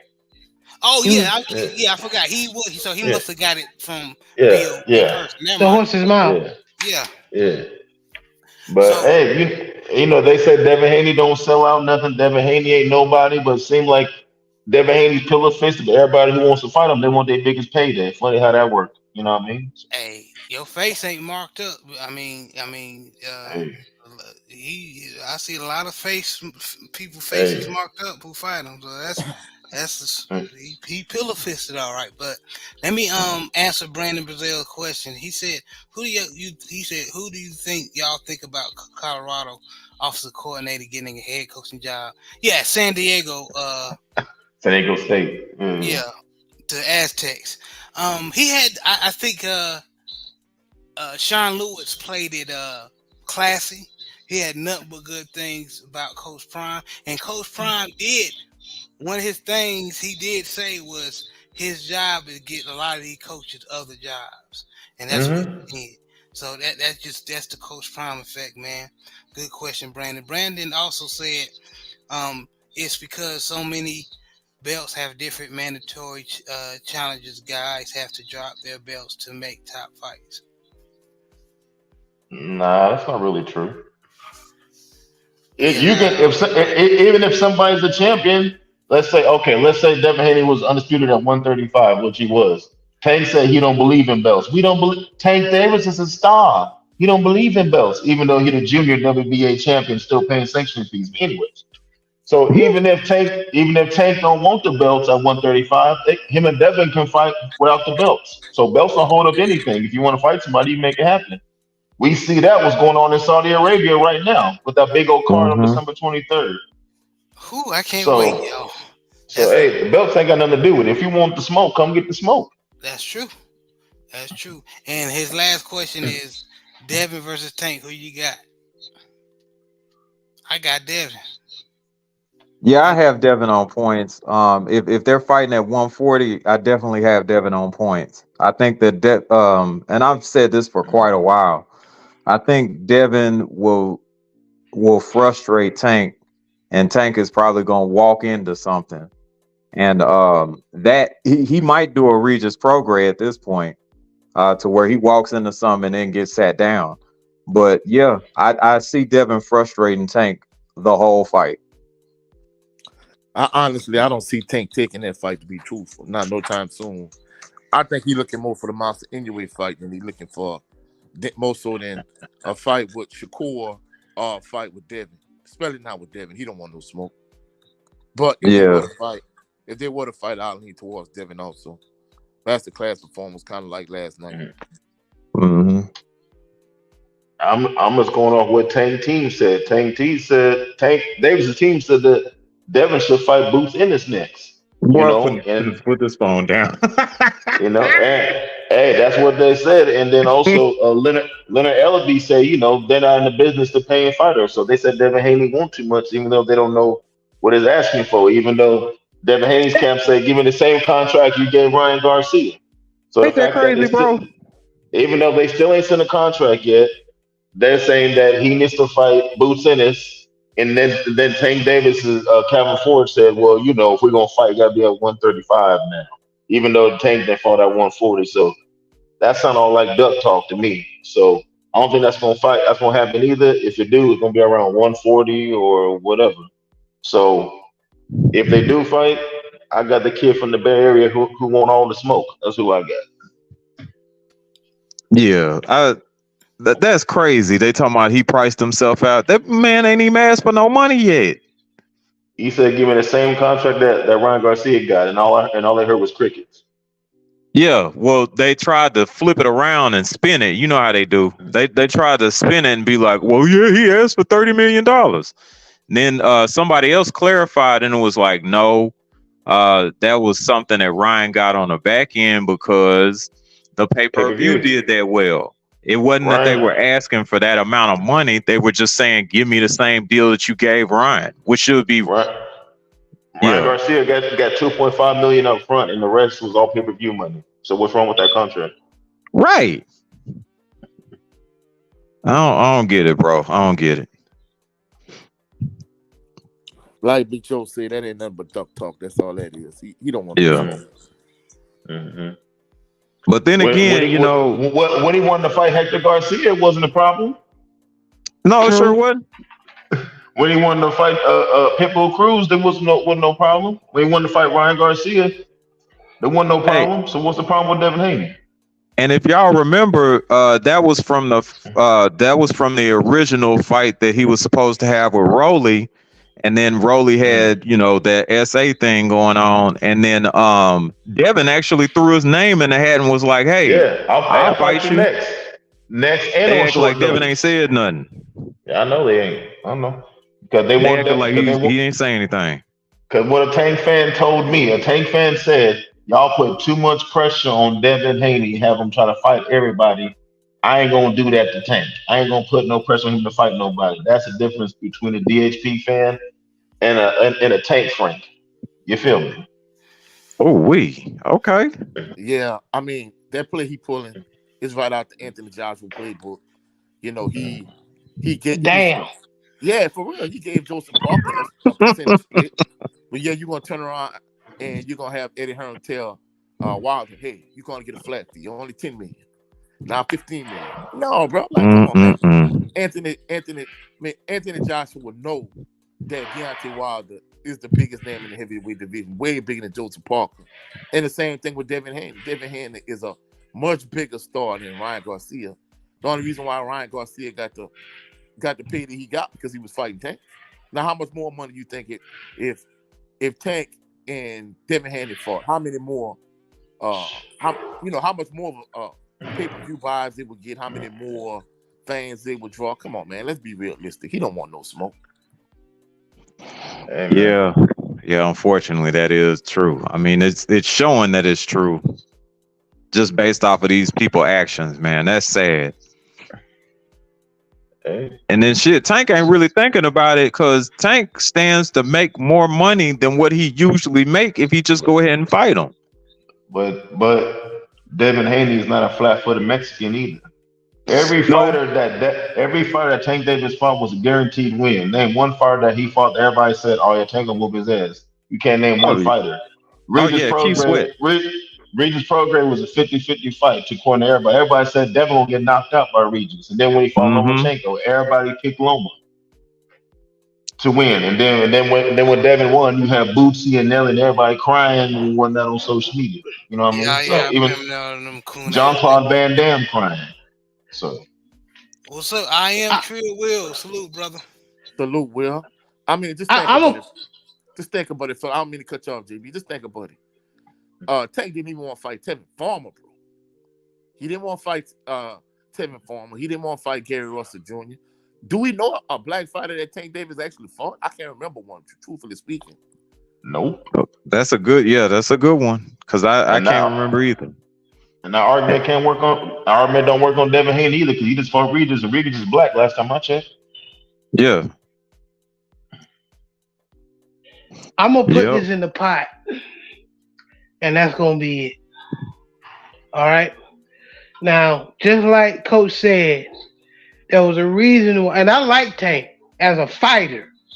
Mm-hmm. As a fighter, I think he got skills. However, Mm-hmm.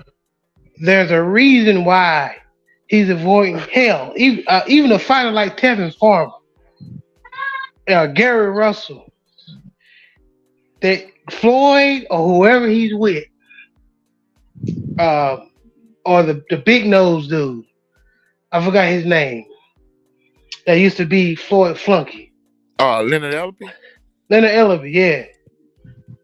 They keeping Tank away from guys who got good footwork, can box, especially Devin Haney. Devin Haney is a bad matchup for Tank because Devin knows how to take away your best attribute away from you. Okay? And he makes changes during the fight. Same thing I used to see Floyd do. The thing with Floyd is what people don't understand about Floyd Mayweather, even though he's like a old ass man that don't want to let go of the past now. But when he was a fighter, what made him a great fighter is his adjustments. He adjusted during the fight. He saw what you was doing and he adjusted to it. Devin has those same attributes. He's not the most powerful guy. He doesn't have all the power in the world. He doesn't, he's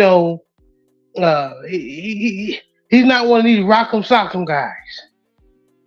You know what I'm saying? What he's gonna do is he's gonna see what you do. Like they be telling like Lomachenko, he's downloading, then he gonna put him in the matrix. And like Town was saying in that Lomachenko fight, right? People don't understand that Devin was just beating him with the jab and then was beating him to the body. The whole fight. Haney was just picking his shots and was more precise. And the reason why he was won most of those rounds is because he was, like I said, he was picking his shots. Same thing we saw last night. Picking his shots with Regis, tearing his ass up. No wasted punches. Not that bullshit that even the great Sugar Ray Leonard and Oscar De La Hoya and some of the other boxers, Robert the Ghost Guerrero used to throw flurries at the end of the round to try to win the round and shit. So that's what a lot of people thought that Lomachenko won because he threw a bunch of flurries that didn't land. And he only won 2 rounds that I'd say he won. Then that's the round he caught Devin in the, I think, 10th or 11th. And then the 12th, he won. I had to fight 9-3 at best, 8-4. I had a 9-3. I had it right. 9-3 also. It's kind of like, and that's why Pernell Whitaker got robbed, because motherfuckers like that don't know how to judge fights. I can throw a bunch of punches, flurries, but if none of them land, what's the point? Yeah, that kind of goes into like effective aggression during fights, man. That's why people gave that fight between Pernell Whitaker and Oscar De La Hoya. Because Oscar De La Hoya threw a bunch of punches that didn't land. They gave him the fight. They sure didn't. Honestly, bro, Sweet Pea got robbed a couple times. I mean, really, he beat Julio Cesar Chavez Sr. also, and they gave him a draw. So Sweet Pea got robbed on a couple of days. To JB point, that same shit, them flurries they do at the end, then win the crowd, especially if it's a pro Mexican or it's pro. And we, right? And we got to talk about. He was the bigger star too, you know. Right. We ain't got to talk about just Mexicans. We talk about black. Sugar Ray Leonard and Hagler. The reason why Hagler was so pissed off, Hagler like, nah, my punches was more precise. Mm-hmm. This nigga get the flurry and win the fight. and not land shit. And Hackley was like, "Fuck y'all." And the precise punches is seeing the sweat fly off your head and your head snap back. That's a precise punch. Mm-hmm. Right. Not me just throwing 20 punches and maybe one or two land and raise my hand at the end of the round like Garcia did when he fought EJ. At every round he raised his hand up like, yeah, I won. Boy, yeah, that was hilarious.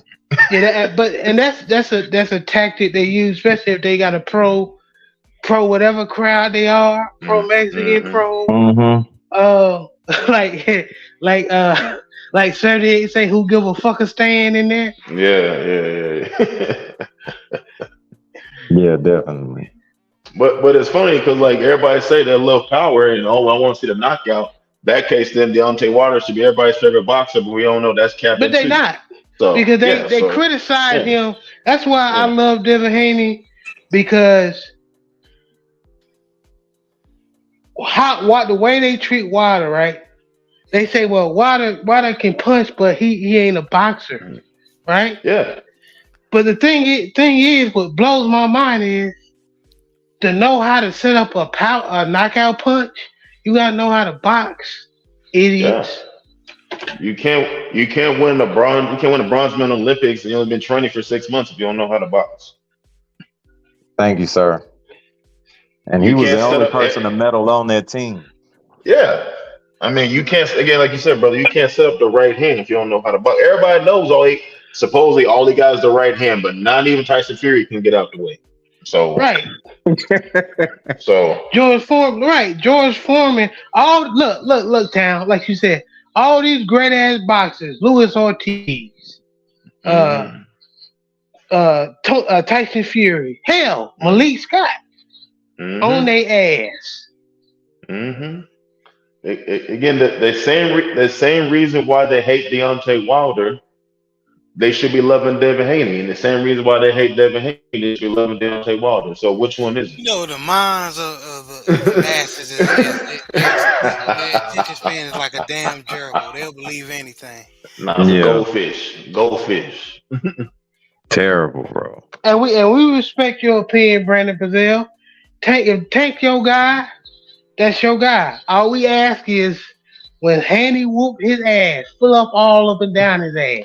Okay, well, my man Brandon, okay, I got you. Well, tell your fighter to send the contract and nothing else to talk about. Get on Tank Davis's Instagram, social media, whatever. Say, hey, Tank, send Devin the contract so we can fight. We've been waiting since May. I guess did the contract get lost in the smoke signal? Did it get hit by a pigeon? Did it get lost in UPS? What a contract at? Hey, just saying. Yeah, Brandon said, we know, brother, man, and we know you a solid dude, man, and I just want both of these brothers, to get in the ring, but I think Tank is with some people that I don't like how they handling his career. Tank need to man up, and you know what I'm saying. I think it's gonna hurt him later if he keep taking easy fights. Hell, we've seen what happened to our boy Demetrius Andrade. Kept taking easy fights. Talented brother. Kept taking easy fights. And when he about 35, 38 years old? 40. Yeah. Damn near 40. Went in there with David Benavidez. Yeah. Got the shit beat out of him. It's almost like David Benavidez duct taped a hammer to his hand and beat the shit out of his ass or something. Yeah, and as much as I actually like Tank, if he keeps going the route that he's going, he may actually wind up getting upset by like one of these flat-footed Mexicans. Like you can't keep tempting fate for so long, man. Hey, but y'all, salute to y'all. I gotta run. I gotta get back into the family. I appreciate y'all. Man. Thank you, man. I appreciate y'all, man. Appreciate you too, man. Yeah, good to hear from you, bro. Likewise. Oh yeah, again, I got Washington whooping that ass, and I got Roll Tide whooping that ass. Yes, sir. Oh, and I need to get in contact with Tay Jones somehow, Joe. I got you. I got you. I'll get you together. All right, bro. Yeah. Prayer And for the also, All right, Joe. if Florida State's so good, it should be Georgia. I'll holler at y'all. yeah. Oh, Prayer to the family, bro. Oh, see, Uh, All right, Joe, and, man. and Brandon, I respect you, bro. You just want to see, and this is the channel, bro. We there's no egos here. You see what I'm saying? Mhm. If Tank get in there with Haney and beat him, we'll come on here and say, hey, it is what it is. You see what I'm yeah. saying? Mhm. But we Hey, that's we what we just did when think Crawford beat Spence. That's what we when did. Yeah, Crawford beat Spence, we Oh, came on here yeah. was like, damn, Yeah. Our guy got we his we, ass whooped. yeah, we got up to get out. y'all remember I had the fish fry me? I found a fish fry, and I wasn't making. I'm man down all day, but Terrence Crawford said it's gonna be a fish fry, cause EJ said he's the big fish, and it damn sure was. So I had to With give Terrence Bud, Crawford his due, but that Yeah. like Black said, it looked like watching that was like seeing your favorite dog get run over by a car. It really Yeah. was. Too bad it was our dog, right? Yep. facts, fish fry with 2 pieces of bread on the side. Oh boy. It had a pepper on and everything. Oh man. He's But yeah, yo, I guess I'm gonna go ahead and get ready for tomorrow myself, man. Got a early day. But thank y'all so much, man, for having me on. As always, man, I certainly appreciate y'all. Y'all can check out my channel. It's just me, hosted by Brent Fox. I've got content on there. Check me out on YouTube.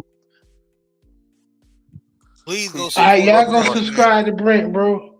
and Appreciate your brother, Brent. we about to wrap it up right behind you. Go ahead, Coach. Yeah, same here. You can catch me at Coach 67 Sports TV on all social media platforms, on Instagram, on X, formerly known as Twitter, on TikTok, but mainly here on YouTube. Next Saturday, 2 p.m. Central Standard Time. Well, the time may vary based on everybody's schedule. Episode 24 of Bayou Sports Talk. And also, probably in the next couple of days, I'm going to drop my next Southern University video. So y'all check it out. Y'all have a blessed, phenomenal evening. Blessed, phenomenal work week. Catch y'all on the rebound. Peace and blessings, everyone. Yes, sir. Yes, sir. And JB, thank you for joining. I appreciate No you, problem, brother. man. All y'all brothers, man, who joined, man. Great show, man. Random topic show, but we were cooking tonight. But I wish y'all a blessed night. Y'all stay safe. This was another installment of the Southern Baller Show. Y'all have a blessed night. Y'all be easy. Have a good week.